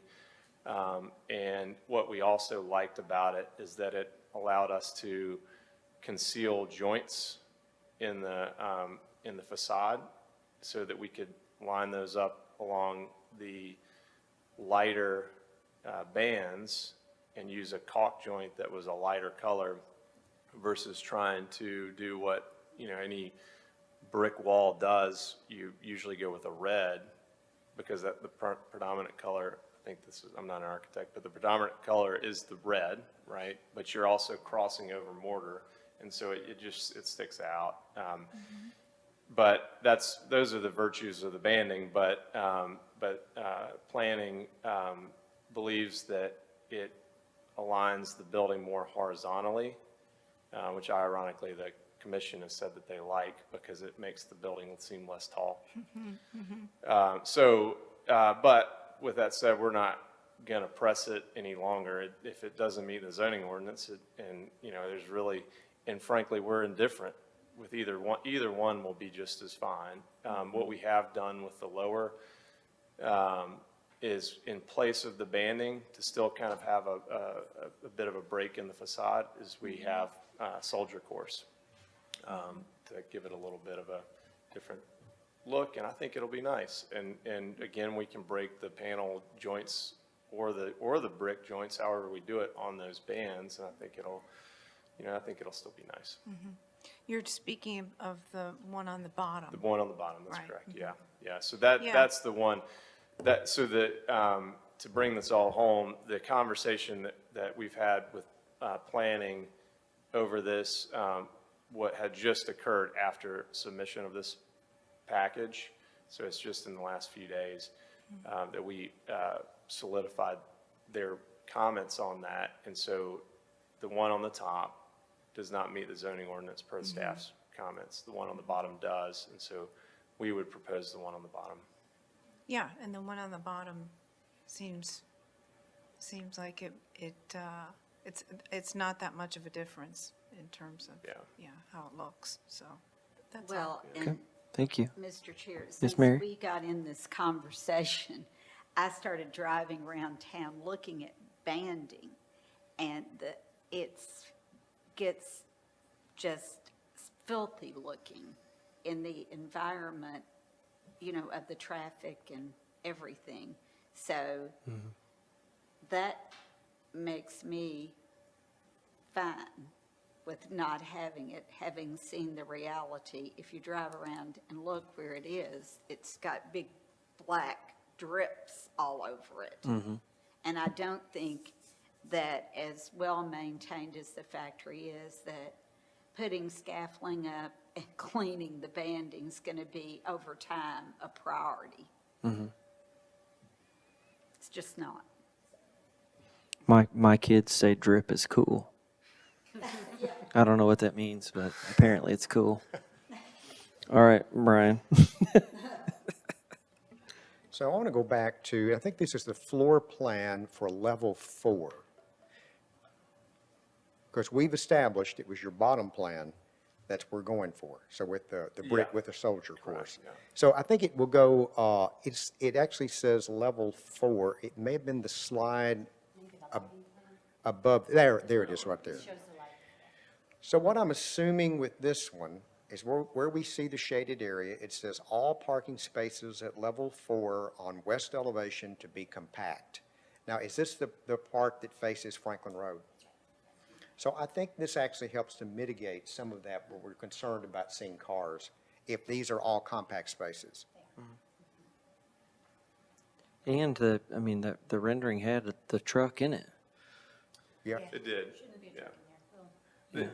Yeah. Well, I'm just saying the view angle from the intersection, you wouldn't see a truck because the Correct. truck is in the picture. You just Yeah. can't see it because it's behind the wall, but at an angle you can't see it. It's So foreshortened. what we were talking about with Centric is as I had asked for a vantage point, kind of study, but really what they said was, why don't we do this? We keep the same view and we'll ghost it in, and that way you can really see how you're, But the contrast is the look from Franklin Road is totally different from the section cut, right? And so when you look at the section of the building and you see the truck parked against the parapet, it's a view that you'll never see, right? It's that one, yeah. So, but yeah, the truck is modeled in, and I think if you were to zoom in on that Franklin Road intersection drawing, you would see different size cars in it. Yeah. So, Okay. but the reality is the compact space should also resolve that. Sure. So another thing, we didn't really discuss it, I don't think, with staff, but it was brought up at the voting meeting. It had to do with the metal that was used on the parapet. And I'm assuming that what you were proposing, and I think I saw it in the package as well, was the same corrugated type metal that we've already approved It's- as a skin on other portions of the building. It's a ribbed architectural panel, but yes, we have used it. Building 2, the carousel, there's a few other small spots, but And those are all black, but this one is a silver gray this was to match variety. the roof of Building 3. Okay. And then the next thing for me would be the thin set versus the stacked brick. And I know we've discussed this a lot, and thank you, I've kind of looked into it more, to see what its use and, things, its positives, things that would be less positive about it. And my several concerns I have. One, the manufacturer of the Brick Association actually says the expansion joints for thin set bricks should be about every 15 feet, 15 to 18 feet. The expansion joints for whole veneered brick is 25 feet. I mean, so you get a much wider expansion where you have to put another expansion joint. I mean, it also said too that thin brick requires more frequent and strategically placed movement joints due to its thinner profile. So, I mean, and then knowing that we're introducing kind of a new product, even though we know it's made of some of the brick material, it is a new product and historic zoning overlay. And it just gives me great pause to do that. So I would rather see that we stay with our traditional, what was originally proposed, of the stacked brick, and it's kind of shown in that bottom image there for the conventional brick. And that's where I would like to see us go with that. But I do appreciate you bringing that and bringing the introduction of that material to me too. And I do have a question on some of those, Brian. Sometimes we use thin brick not cast like this. We use thin brick as a veneer that's on like a wood frame building. And that is an instance where we've definitely had all of the things that you're talking about, and you have to have a different system behind it. But I think this one is the less joints because it's in that solid panel, which makes us able to spread them out more. So I don't know if that's part of it too, but, you know, that's something we can confirm back with you all before Historic Zoning Commission if you do want to entertain. And it's This my, thin brick. and it is my concern about introducing that into the historic zoning overlay when we're going to have a lot more projects coming before us with brick.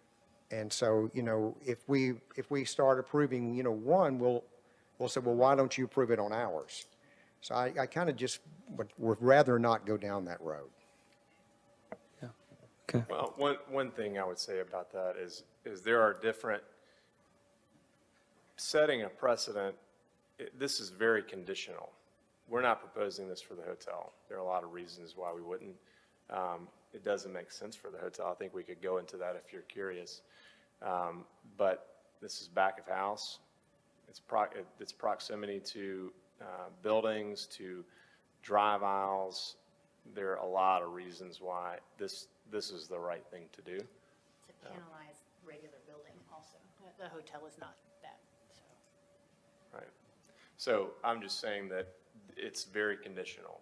This is not, you know, it wouldn't set a precedent in my mind, but for what it's worth.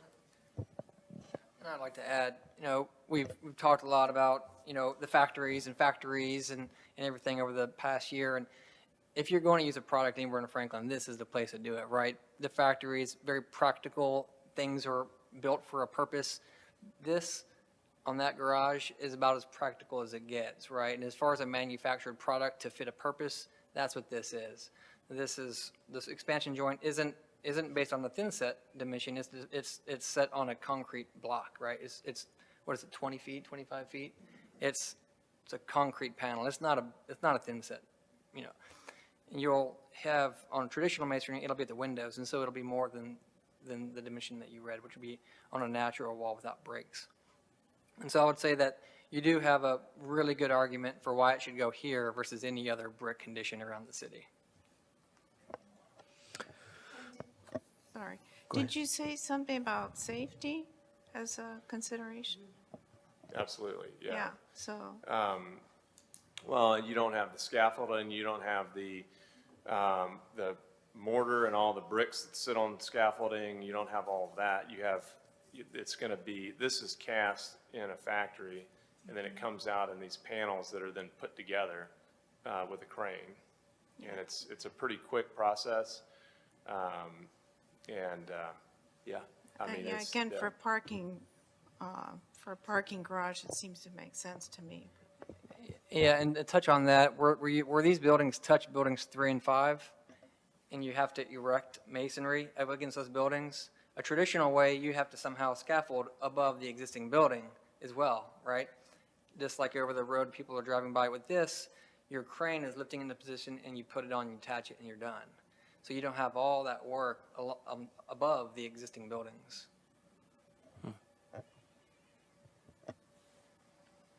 Anybody else?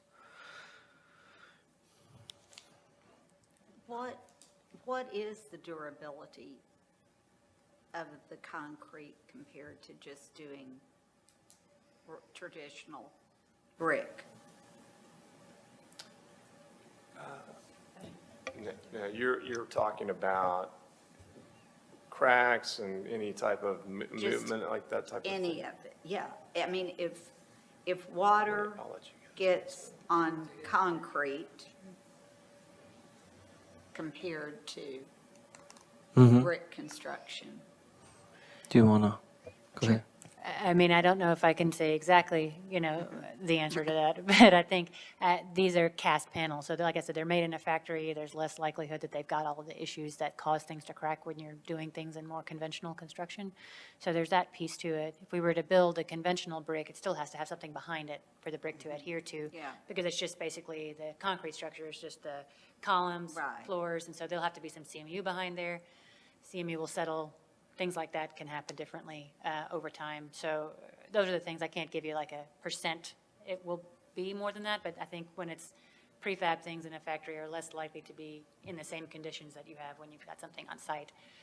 That is, stacked mortar joints can all be different, and because of that, things don't settle the same way. So those are the things that usually cause small cracking and things like that. We don't expect any large cracking to happen in either scenario, but it would potentially be more evident in a conventional way. And I'll add to that, with something like this, it's modular, right? So let's just say in 50 years, maybe you want to do something, or we want to replace replace a panel. It's done in the factory, just like this. You take this one off and you Out plug and it put back in another one place. back. To do that in the future on a traditional masonry is just, of course, very challenging. Right. I mean, it's, CMU, it's everything that you go through. It's messy. Yeah, I think Gina answered it, but to summarize, it's the construction tolerances. So the more elements and the more human error you enter into it, the more variation you're going to get, or the more likelihood of the tolerances being higher. This is more controlled. Now, obviously, part of it is you want to get the look so that it doesn't look totally uniform, and so we believe we can do that. With the joints here, you're seeing as a deeper flush joint. We know we can do concave. One of the images in the package shows a concave joint. Obviously, the brick, we've talked about that. Yeah, I've been somewhat indifferent to it. It's just that, because it's a new methodology, like Brian said, reluctant to kind of introduce it, but in terms of the final aesthetic, I've always been indifferent. I don't see that one looks better or worse than the other. And looking at your kind of joint diagram, it has so much more to do with, the spacing of pilasters and things than it ever does the maximum spacing of a panel. I don't think any of them are based on maximum spacing. It all has to do with rhythm of window openings and pilasters, and that's where they sit, is there. Whether that's 16 feet or 10 or whatever it is, it just is what it is. So I don't feel strongly either way about either one of them. I know it would be faster and less disruption to use this, and probably less of an impact or potential for impact to things like existing building foundations and walls and roofs and things. So I do like that component of it, but again, indifferent to that. I think the good things that happened through this kind of banding exercise is I think we ended up with this metal parapet at the top level. That was part of, we came through that whole process, ended up with that. Some of these kind of window frames on the first floor, I think that's a good add.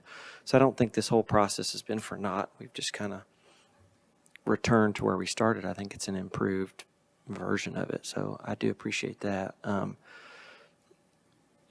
think I've said before, when it comes to the material, the slam dunk that I think everybody would be in favor for is real brick. And then, like I said, I think we have mixed reactions to the panelized. I agree with you that this has some one-off challenges to it, and that this particular system maybe doesn't set a precedent, but it does set some type of precedent where somebody could come and go, well, I'm wanting to do a garage behind Main Street, and that's a tough site too. Is this appropriate there? And that's maybe where the hesitancy comes from. Whereas somebody that's just going to drop it on a blank lot with no neighbors touching it, maybe would want to do it too, but we can fend that off with that precedent argument. So tough to make a call there, and that's a call you all have to put in your application. And, we really don't, we're glad we're talking A's and B's here, like, do you like version A or B? But when application comes in, it needs to be a version. And, like I said, the real brick is a version we'd all get behind. And the thin brick is a mixed reaction, certainly. And one other consideration for me is that it is adjacent to historic buildings. And those historic buildings are traditional brick. So, I mean, that's just maybe if it were a one-off, sitting off to its side somewhere with nothing else to compare it to. But, you know, when you look right at the historic brick building next to it, I mean, I think I would know the difference. Okay. Let's talk about trash enclosures quickly. Which can be, I'm hoping, a fairly quick discussion, because I think it was Yeah. formalities of dimensions and things, and you've heard that but if there's anything you'd like to mention, besides we added some dimensions and, No, I don't think so. Yeah, I mean, it's kind of speaks for itself. Yeah, we talked about the sliding doors. I think you know that. Other than that, I mean, we want to match, what we've done out here in the past. So, okay. Do you have some comments? We just wanted kind of feedback on the use of sliding doors or the swinging doors. Okay. Okay, fair enough. Anybody have any thoughts on sliding versus swinging? Well, if the people that service them, they don't have a problem with the sliding. That's the preference. We think Then it'll, Yeah. that would be, to me, the issue. You had the same reaction I did, which is, I don't care which one do y'all want. I think you see less of it if it's sliding, because there's no gaps and poles and all that. And then specifically where you've got these two locations, they are drive aisles. I mean, all trash pickups are usually drive aisles. So having a swinging door that might get left open or something, it's like, if you could slide them, that's a slam dunk. one door, right? It's, and the easier maintenance because of that. Sometimes these swinging doors can get caught on a truck and you get damage. That's what we've experienced too. So we've had to repair the doors there. And so, we're trying to avoid that.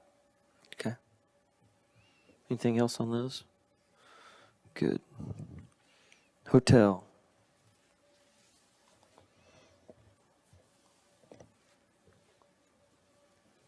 You all have a clicker for this? No clicker today. Okay. She's right there. Tell me what page. She's the clicker. Well, tell you what, we'll start from the beginning. So from the HZC in the staff comments, the list of things that I'd like to kind of walk us through are the brick pilaster detail, alignment of architectural features, including floor ceiling heights, window, door heights, foundation base, materials that we're going to be proposing for the hotel, signage will come in a later time, and mechanical screening. And so those are the items I want to cover. And if we start from the beginning, I can just touch on them at, once we come across them. So you can go to the next sheet. Next. Next. Okay. So here, light fixtures is one of the items, Mary, I think that you asked for. So we included the light fixture on the right is what we've used toward on the redevelopment of the rest of the factory. And so there's locations that they're pretty small for me but they're in between the windows where we're calling the brick pilasters. And so you can see that, right, yep.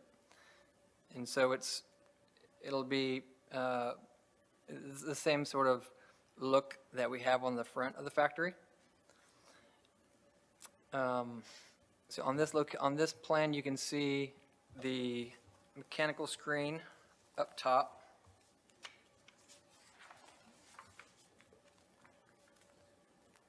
The metal coping is on the left. That has the staff mentioned about a 4-inch requirement for a protrusion. And so that's how we're trying to accomplish or to check that box on that 4-inch extrusion.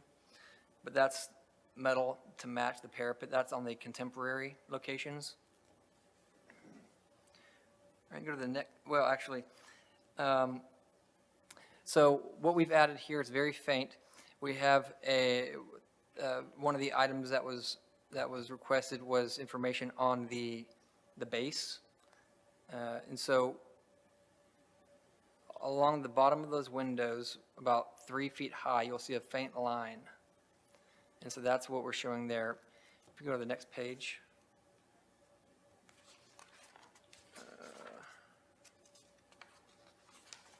Actually, go to, I think 3 pages. Right here.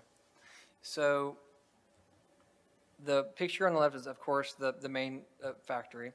And so there you have the light fixtures that we're including to match. What you don't see here is the base, right? That line that we have drawn across. And this was the original intent. That's what we didn't really want a base because you don't really see that around the factory. But that's not a hill we want to die on. If we do have to provide a base to meet zoning ordinance, then what we're proposing to do is there's that second to left window, and you have a little row lock of brick right beneath that. And so we would propose doing something similar. That's very faint. It matches kind of that height, and we'll carry that across the pilasters.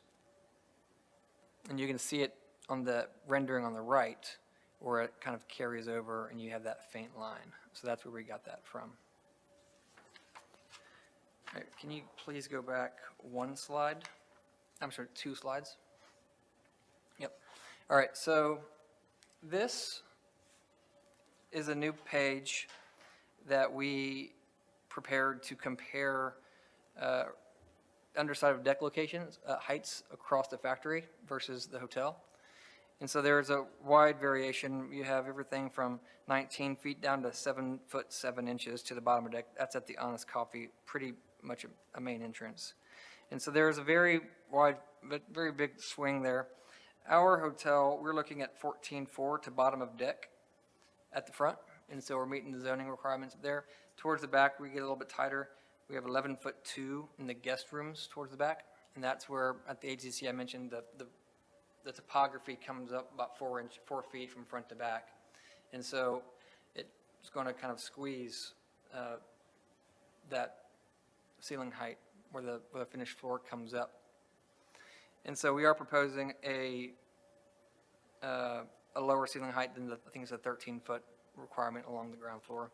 But there is a precedent for 12, 7, different varieties across the campus. Do you want to touch on that? Yeah, and I know Emily and staff will clarify this, but the zoning ordinance notes 13 feet for the first floor, but in a historic zoning overlay, the Historic Zoning Commission can overrule that. I would be curious as to the rationale in that zoning ordinance to begin with. I think it probably has a lot to do with frontage, which is primarily retail, which we agree with. That's typical convention. So what we're talking about is the areas that are below that are back of house, there are rooms on the ground floor, right? So the frontage, the lobby will meet even the zoning ordinance without I don't know if the correct word is variance from the Historic Zoning Commission. I don't think that is. I think it's just what you approve, but we'll call it variance. Front of house does not require that. We meet the zoning ordinance by right, or by design, sorry. Sure. Okay. Next slide, please. Okay, so here we have our proposed materials. We have the brick on the top right is the samples that were presented for the carousel building. What we have here are samples from the carousel building. That's called Queen Cotton, and so we would propose to match that. The stone coping below it is the banding on top of the brick to match the existing factory. Architectural metal paneling is the same we've talked about, the same that's used around campus today. Building 2 in the carousel building, we would do that in the black color. And then we are proposing the standing seam metal roof for our roofing material. That would be in a color that's complementary to the factory. you'll notice, so this is something we're proposing instead of the corrugated metal, which was discussed previously. And this would be everywhere that we have a metal roof. The hope was to get corrugated to work to match the factory exactly, but the mechanical fastening nature of it isn't something that we've really figured out a great solution for to keep it watertight, which works, better in the factory than it does above guest rooms. And so this is something that would solve that. Next slide, please. All right, so back to the left image, that's the concrete cap that we're matching to the right. The detail to the right is what our brick pilaster in between the windows are. This is also taken from the existing factory, and so you can barely see it, but where you have those existing windows on the left, you have below the windows is recessed slightly. And so what you have is that kind of slight difference in the brick to the side of the window and beneath the window. And so that's exactly what we're proposing as well.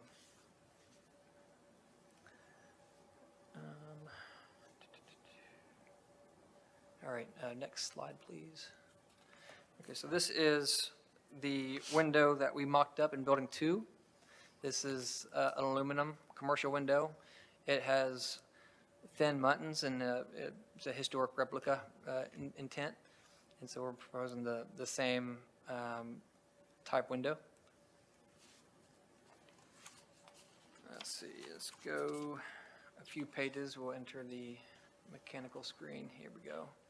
All right, so all these upcoming slides are showing our mechanical screen. Go to the next slide, please. And here it is. It's offset a few feet for our clearance. Next slide, please. So what this does is it'll bring that line of sight up a little bit to about 190 feet before you see the screen. And so by, I think that we were anywhere from 250 to 300 before, and so that will bring it up.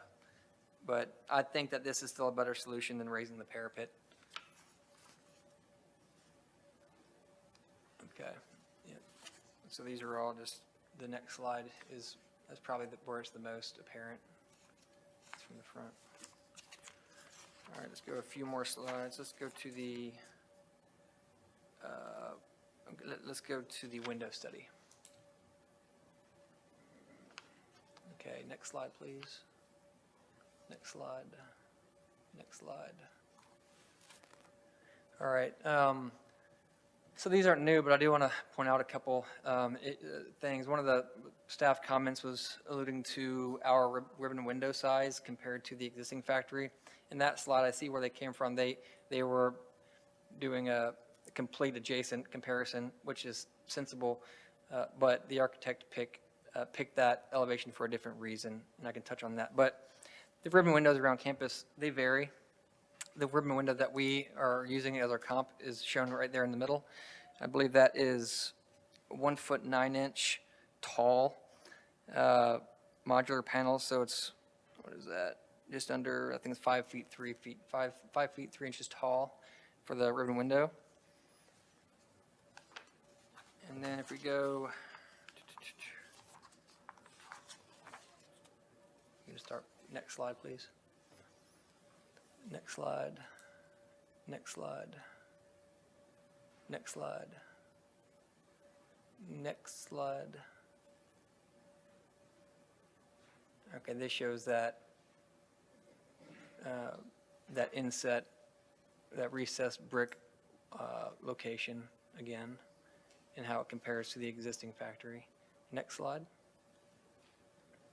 Okay, so this is the one that shows, this is the one where the comment came from on the ribbon window being a different size. And the intent of this comparison was really a broader comparison on height and facade height in the different windows than it was that specific window. So that one is the 1 foot 9 inch window pane height, which compares to the other one. And again, you have the recessed vertical, or the recessed brick there as well. think that's it. Okay, That's it. let's hear from staff here. Please, Emily. Thank you, Mr. Chair. Just let me get back to, let's see. We'll start at this one. So the material selections have been provided as part of this application. There are several options on the brick building. Queen Cotton was the previously approved brick selection for the Carousel building and is a blend of the other options that are provided. Traditional brick construction has also previously been supported in past DRC meetings for this building. This should be included within the submittal. The black metal paneling will also be utilized on the building. It is recommended to provide how much of the metal material is proposed on each elevation, as the zoning ordinance requires a maximum of 25% as an accent material per facade. It is suggested to provide detailing on the amount of projection the pilasters have on the hotel building, but the rendering is very helpful in understanding the intent. Let me go to the mechanical equipment. So the mechanical equipment will now be screened by mechanical screening. It is required by the zoning ordinance that this screening should be dark in color, which is utilized in the renderings. Within this application is a window study with some of the measurements of the existing windows compared to the proposed windows on the new hotel. While some of the windows on the new building are smaller than the existing building's windows, other windows on the new building exceed what is on the historic buildings, such as the ribbon windows on the new building are larger than the historic ribbon windows. Additionally, the cube, let me just scroll to the cube image. The cube portion of the hotel does not relate to any window opening existing on the factory campus, but it does relate to the X-shaped cabling seen on the campus. Thank you. Okay, thank you. All right, who would like to start us here? Start. Okay, thank you. So, light fixtures, check. Materials, good. Windows, good. Mechanical equipment screening, good. We skipped the Building 10 partial demo exhibit, and that is just so against our guidelines. I can't endorse that part of it. It was, just for clarification, it was approved in the previous Voting meeting. voting meeting. Oh, mhm. Okay, thank you. Thank you, Lisa. Brian? The color I would have on the roof, and what we're seeing from the materials for the roof, is that the color that's being proposed, what we're seeing? Or what color? That is the color. Right, it's supposed to be a silver color to complement, just to get as close as we can get to galvanized.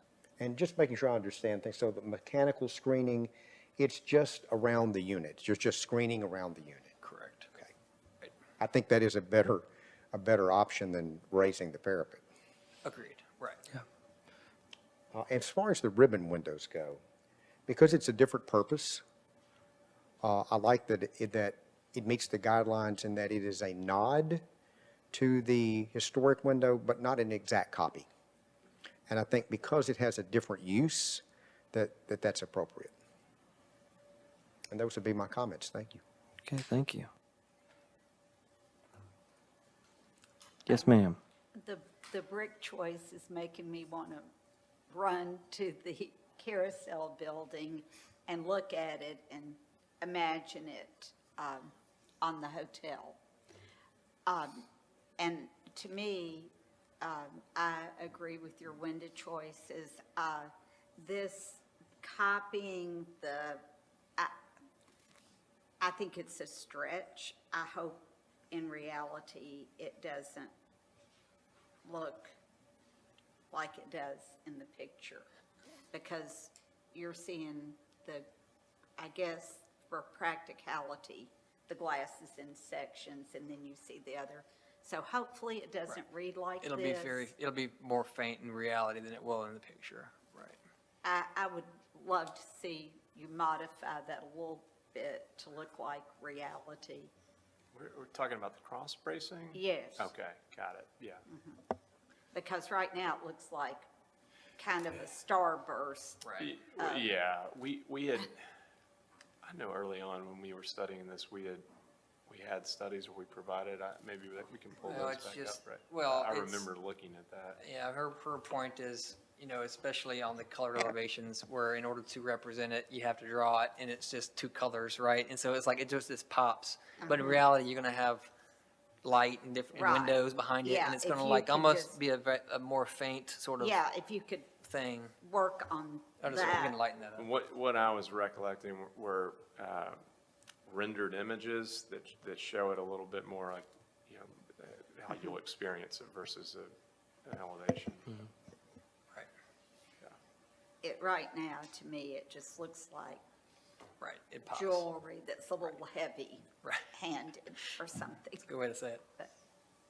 But I really feel great about the hotel. It's been a journey. And I think that it does meet our guidelines, and it wasn't easy for any of us, so. All right, thank you. Brian, did you have anything to add? Just a question, just for curiosity. So on where you provide the window survey and we're seeing, and I think these are ones that have probably already been approved and put up. But you know, these are very large lighted metal, Munton windows. But there are little sections that in the factory, they just open up just like is that on the replicas too, or the ones that are going in? It's in building, that's on building 2, but that's an office building and it has different requirements. It's not intended to be in the guest rooms in here just because of the practicality in doing it. That makes sense, thank you. Took a couple notes here, and I agree with most everything everyone said. I think the ribbon windows, I know there was some concern there, but I think it brings a lightness to something that we're trying to bring the scale down. So I think that helps in that way. The cube windows, I think the important thing when you guys get shop drawings is that they really do feel like 6 individual windows, and the cubes and everything else takes a back seat, and that we're really seeing mullions and muntins and things, or in mullions being like the structural pieces, the separation between each unit is important. So it doesn't feel like really like an uber modern kind of thing, but it's Not an Apple store. It's yeah. Well, and I keep seeing this cube in my mind has always been a bridge, because it literally is. And I can imagine it and this back stair that have the X bracing, we're open air and are now enclosed. It's like that's the story in my mind, is that I've seen that before. Somebody had a conveyor or something, and we've had that old conveyor that came out of by the carousel. It's that language and maybe enclosed in glass, if that makes sense. And so I get the turnbuckles and the cross bracing, and in a drawing it has a line weight, and in real life there's no line weights. It's just shade and shadow. So I think I'm okay with that. Just making sure that if it were an ensemble that were enclosed, that there would have been some structural members put in between each individual window unit. It wouldn't be like a curtain wall of window on something like this. That's the important thing, I think. This cast concrete, cast stone cap thing, what the existing factory, is it limestone or is it actually cast concrete caps? We don't know. That's a good question.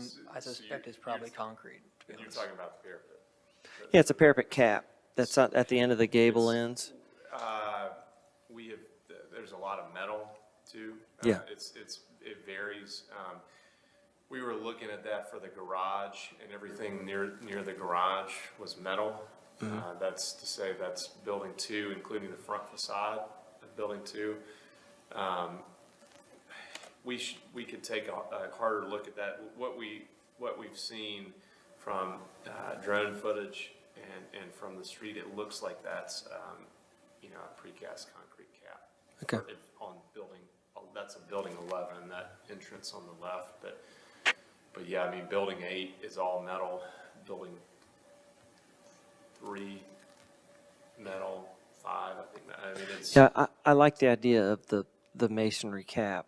I'm just thinking, if we're going to use a cast product, we typically like it where nobody can touch it and get to it. It's got to have some distance, if that makes sense. I would prefer you, if it were close enough to see, to use like a cut limestone or something that's just a historic material that's more common. We don't see in the historic districts a ton of cast anything. If it was cast, it was like a cast in place. There's some wall caps here in town that they're old now, but they weren't original. People pour concrete on top of their stone wall or whatever. But generally speaking, we have like cut Indiana caps and things like that. So look at it. I think as high as it is, it doesn't matter, because that high people can't tell the difference. And then there's been some issues on buildings in the historic district that have cast stone that have had installation issues. And I don't know if that's more the installation or the material, but that's here nor there. The tried and true historic material is cut limestone. So that was one of the things I saw. Is this the first time we've seen this snap in standing seam roof? First time. Okay. That's correct. Okay. Right. We were, So that's a new thing here, and I get the necessity of it, because I would say that the factory have a lot of like exposed, screwed in roof panels. it's like all exposed Fasteners? fastener. Yeah, which standing is seam, not the or, most waterproof corrugated. thing. Okay. Right. And Yeah. So it's like, Does anybody have any thoughts? I mean, I don't mind it. It's still a metal roof. I think it's a nice metal roof. It's not a standing seam that's flat on the bottom. It's got corrugations, which I think mimics what's there a bit. So you've got this polar white, and I'm a little fearful that it's going to be like, oh, right. The name's It's, probably. it's white. It's white. And what's different about the real corrugated, and it's like a Galvalume thing or something, is it's got a lot more shade and shadow once. That gives it different colors. And then it's just kind of gets funky. This kind of roof that's pre-finished aluminum, it's going to be a long time before it gets funky. So we're going to live with whatever color it is. And right now they're showing it as white. Yeah, so I think that would that's where I'm be- getting at. I'm like, I'm not sure We this don't is. want white either, but. No, where we're I headed. think that would be a problem. Right. Well, Right. you said silver a while ago, didn't you? Kind of a Well, if silver you look color? at it, I mean, that's. It says polar white. It says polar white, but I suspect it's not, that's not the Bring- intent. Bring a I would We'll get a bring sample. something for We'll us get a to sample. go like this and go, Right. okay. And if you could tell staff before the next meeting where there is a big install of this product, that would be amazing. Yeah. I'm not convinced that by the time we get done, that ought not be a dark bronzy or something that just starts to go away. I'm not sure, but white seems real stark to me Right. for now, just at first, because this first we're seeing that. So that's, Well, I know we got to do lipstick red on the church on Second Avenue, a building the city owns, and it is stayed on like my lipstick. It's still lipstick red. Years. yeah, Right. they're really good finishes, which is why we got to be careful. If it were real, like, 50-year warranty on this. yeah, or something. steel panel that's going to rust, I'd go, it'll look funny the first few weeks. But I think this is important. So we 100% agree. And candidly, our hope was to find something that was corrugated, galvanized, that was built in a way to let us fasten it, not mechanical fasteners, but somehow underneath. But we don't want this to slow up our process is the thing, right? So like this is the obvious workable solution. And Well, I like I like that so product. I'm not sure we're- about that white. We're on the same page with you Yeah, on coloring, yeah. and that's. And so we've got what will be the cube and other various elements that are this black, and then something's got to go with that. So you might look at the whole ensemble and figure out what you want to do. But I think the So you guys white would be is okay with a dark color that doesn't? yeah, but if it's like a dark bronze, then it's buttoned up against the black. That can be odd. So they might want to become the same thing, like Right. but the black we've used on campus, yes. Right. So you all look at it. Yes, we'd be okay with a dark, I think. Right. But I don't know. Right. Y'all design the color scheme there. Yeah, and there are different colors of bronze. Yes. Yeah, And if it really goes white, that, yeah. The most popular color, I think, is called, what's it called? Burnished slate. yeah. It's a lighter, creamier bronze. But I don't know. We're going to have to get a ways from this building to see a lot of it, I think. But there's some feedback on that. Anything else that I put? Pilaster projection. Yeah, that 25% max accent thing is going to be interesting because the cubes are a big thing. So look at those. I think that's anything else, anybody? The only thing I would say is lessons learned from the hotel downtown is pay lots of attention to where vents and everything go as this goes along, because it impacted the signage so much on that building. Right. And you don't have it called out, so. Yeah. Yep, that's noted. Can I ask your opinion on, before we get to, on the base? Do you got any opinions on that? I'm not sure I understand what you presented totally. I see the line. You're saying you're just going to put like a soldier course from there down? and No, just be a no, band? just the line. Yeah, but just that's like- 8 inches tall. No, Soldier a course. a row lock, so. Okay, almost it's like not you a see soldier, a under row window. lock. Yeah. Like, yeah, sorry. So it's 2 7/8 or whatever, 2 5/8. Right. It's like you see under a window. Let's go back through that. So let's get a good understanding of really what you're talking about with that. Can you go to, I think, 2 pages to the right?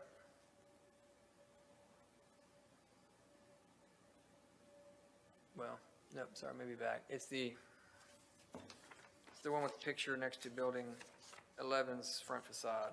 So I thought that was,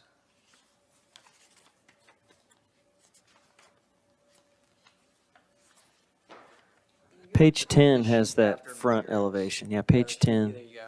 Is that it? Yep. Yeah. Thank you. So if you go to the left at the existing building. Okay, there you go. That window right there. Yep. So you have just a typical, windowsill, basically, right? That brick is turned up and it's supposed to be, it's faint. But That it's not is- on the pilasters on that picture. It's just under the window. Exactly. Okay. That's exactly my point is if we have to put a base, we want to pull it from something, right? And there's not a base on the factory. And so something like this is faint and gives us at least something to pull from. Our preference is to not put one at all, but I'm not sure what that permission looks like.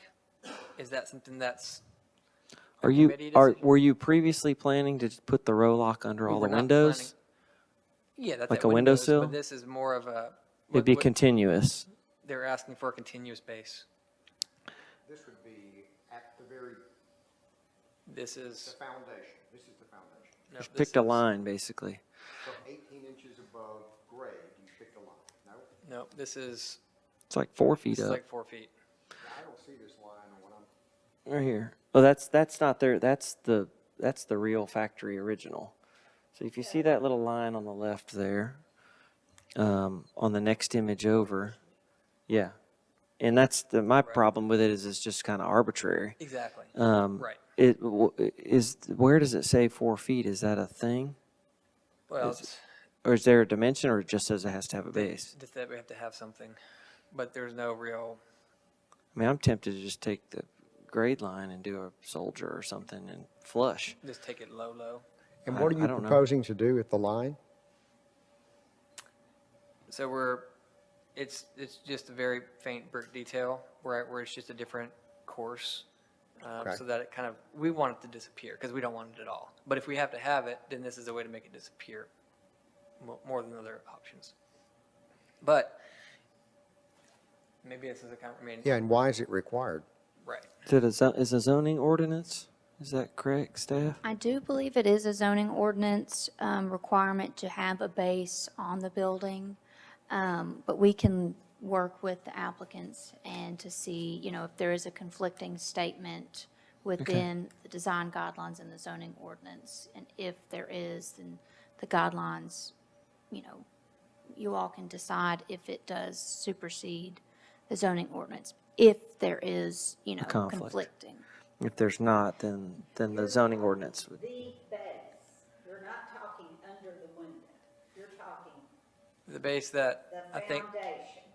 No, no, this is more of like a, We go to the image on the same sill height. page. Think about this okay. water table sort of. And then it would just be under the windows, or it would go all the way, This is a good So- picture right here. all the way. It goes all the way. You see that line? Yeah, but that's not 4 feet. Right here, Row lock. Right. 4 feet up. And they would put a row lock there. Right. Bricks. Just to satisfy the requirement, but they don't want it necessarily. And that's just the bricks turned sideways. I just don't understand why. I don't think I think it's too arbitrary Right. to put it there. I don't mind the brick detailing, but not there. Right. And if the zoning ordinance requires it and we don't have a conflicting statement, then they take precedent. And so you'd have to add something, but look at what it says. Did you have something, Kelly? Just to say that the zoning ordinance requires a base, middle, and cap, like a traditional architectural elements. Sure, okay. Well, in residential, they accomplish that a lot by like literally a soldier course at a certain height, just at the base of the building. That's usually when it's sitting on a stone foundation or sometimes a brick foundation, and they're showing the difference between the first floor and the crawl, and I think you could do a simple brick detail like that. But that being a 4 feet up, it doesn't even line up with the higher sill windows. It's like, well, pick some benchmark. I don't what's a bigger issue to me is, I think you said, we're putting a base on the building, and it's gonna be this depth at one point and this depth at the other.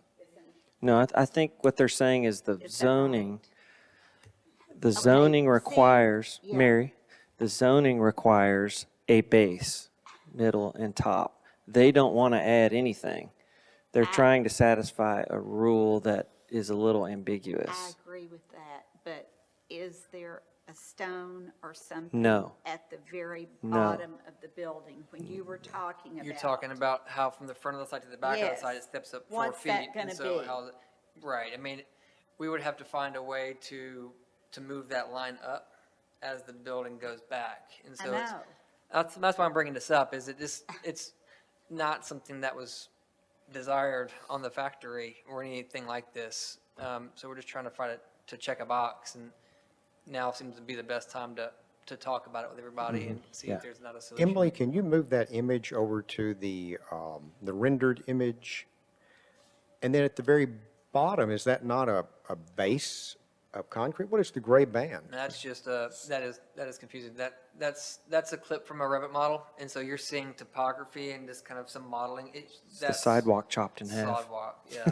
That's the sidewalk. It's the sidewalk chopped in half. section. Right. Okay, and then what is the basket weave? That's Earth. dirt. That's a cut. That's dirt, okay. yeah. The motherland. Yeah, it's just kind of a funky. It's a modeling thing. So you're just right here. All it is brick down to the ground, and up about, I don't know, 3 or 4 feet is something architectural to fit the requirement.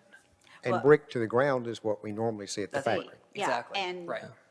And what I think I guess we're trying to find out is, does the construction that exists there supersede this, you have to have traditional elements? Yeah, That's what we're trying to exactly find right. out. Right. right. And does the historic zoning guidelines Have have, power over that. precedent in this, Yeah. this Yes, manner? that's standing Right. to go over For that. historic design. Yes, right. Well, and- That's what we need to know. Right. Yeah, and it may be that, the bottom of your pilasters get wrapped with a little soldier or something at the base, Right. and that is a base to a building. Right. The Parthenon all the way to, I mean, we can, Right. for thousands of years, the bottoms of buildings were Right. the base of columns. So Yes. there's some, my initial reaction is I would not want to see a row lock band at some Right. arbitrary line just across the building. I think it's going to rear its head in the grade. Luckily, the base of the building separated into two pieces because of the cube. So there's some opportunity to move a little, but I think we're just going to end up fighting it forever. I don't know that we can supersede what zoning has, so there may be a compromise there where you are creating a base on the building, but it's at the pilasters, which So would it's be the historically intent is appropriate. Maybe, yeah, a lower, like 18 inches above ground, something that's kind of. I think it's at the bottom. Just at the pilaster, at the very, okay, at the very Yeah, bottom. is even better. not Something that 18 just kind of- inches. I think that's what I'm contrary to, is the arbitrary nature of just picking a dimension. It's Right. like, no, put it at the base of the column. bottom. And as the columns come up and hit the ground at different heights, that thing moves. But you have these recessed panels to dead end the column base every Right. time, and if they change as it moves, it's got some brick panel between that breaks it. Does that make sense? I think our architect was concerned about literally looking at it like a base, almost like a lower, height, which I'm glad that we're on the same page. But Yeah. and we'll communicate that and find a solution that lets it disappear if we have to have it. But I think it's a situation where probably 9 times out of 10, it's a good rule, but this, Right. right. Yeah. Right. Now, is this land where this hotel's going just perfectly flat? No. No, it's- so what happens? Right. I'm asking. Well, where you have the pedestrian alley, Uh-huh. right? We have some grade change. Whenever you enter the lobby, you're at the lowest grade. You have your check-in, you're gonna ramp up a little bit. And then our engineers are gonna have to be really good and find a way that we're gonna slope it as little as we can across the courtyard up to the pedestrian alley. And so that the rest of the lobby where you ramp up is balanced. Then you have the pedestrian alley where we have a little bit of a grade, very little. You go up to the north of that, and that's where the grades really start to kind of get resolved. And we'll have a ramp. So some of the first bar will be at one elevation, and the back bar is higher. And that's where we have the squeeze on the zoning requirement for 13 feet. And so there are places that, we can lower the grade outside of the building and then pick it up in certain places. And so it will be thought through, but that's a little bit, like you can kind of see it happening right here on that right bar. And I can think of a lot of downtown building suites that have a tall front and then they put 2 stories in that.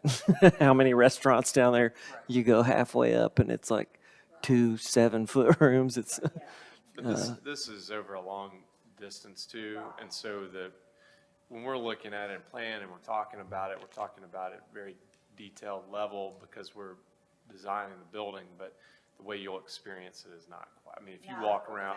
It's No, not like the right. coffee shop Right. in there. Yeah, I mean, it You is, probably won't even notice it unless you're walking down the hall and you go up a ramp and you think, interesting that there's a ramp. Right. okay. Anything else? Just one other thing. So since the brick goes all the way to the ground, I assume that this is on a large slab. Correct. This is just a concrete slab. Right. Okay. Right. Anything else? Did you raise your hand? Oh. All right. Anything specific? Have we talked about everything? I think that's it. That was great. Thank you all. Thank you. Appreciate it. Don't run off just yet. We're making last call for item number 1, and I see no one here still. I think all these friends are here for other reasons, so, all right. Any announcements? I do have an announcement. Yes, ma'am. Dan Brown, who's worked with us just forever at the Tennessee Historical Commission, passed away. He had a time during Katrina that he did a lot of the construction approvals in the New Orleans district, and then has just helped all over Franklin with grants that we've received. And the other thing today, I got a news notification. So according to the news, that's my disclaimer that I read. It's my understanding that for this new budget, they are looking at getting rid of funding for the historic preservation commissions and offices in America. And so if you have a chance to talk to someone that might be able to make a difference, that would be great. We have benefited tremendously with those grants on doing surveys, shorter chapels, recipient. I think we got some money for the old jail for the windows.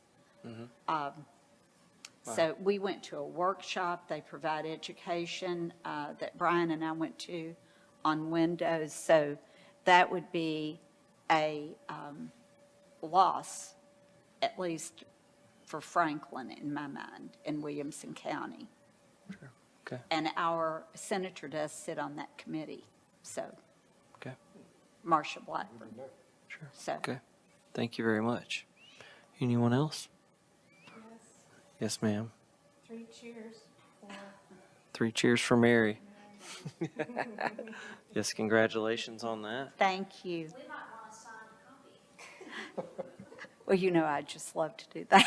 I'm kidding. No, I don't think so. Thank I you. want that lipstick on mine. Yeah. How I'll always remember you. All right. Without anything else, I think we're adjourned. Thank you so much.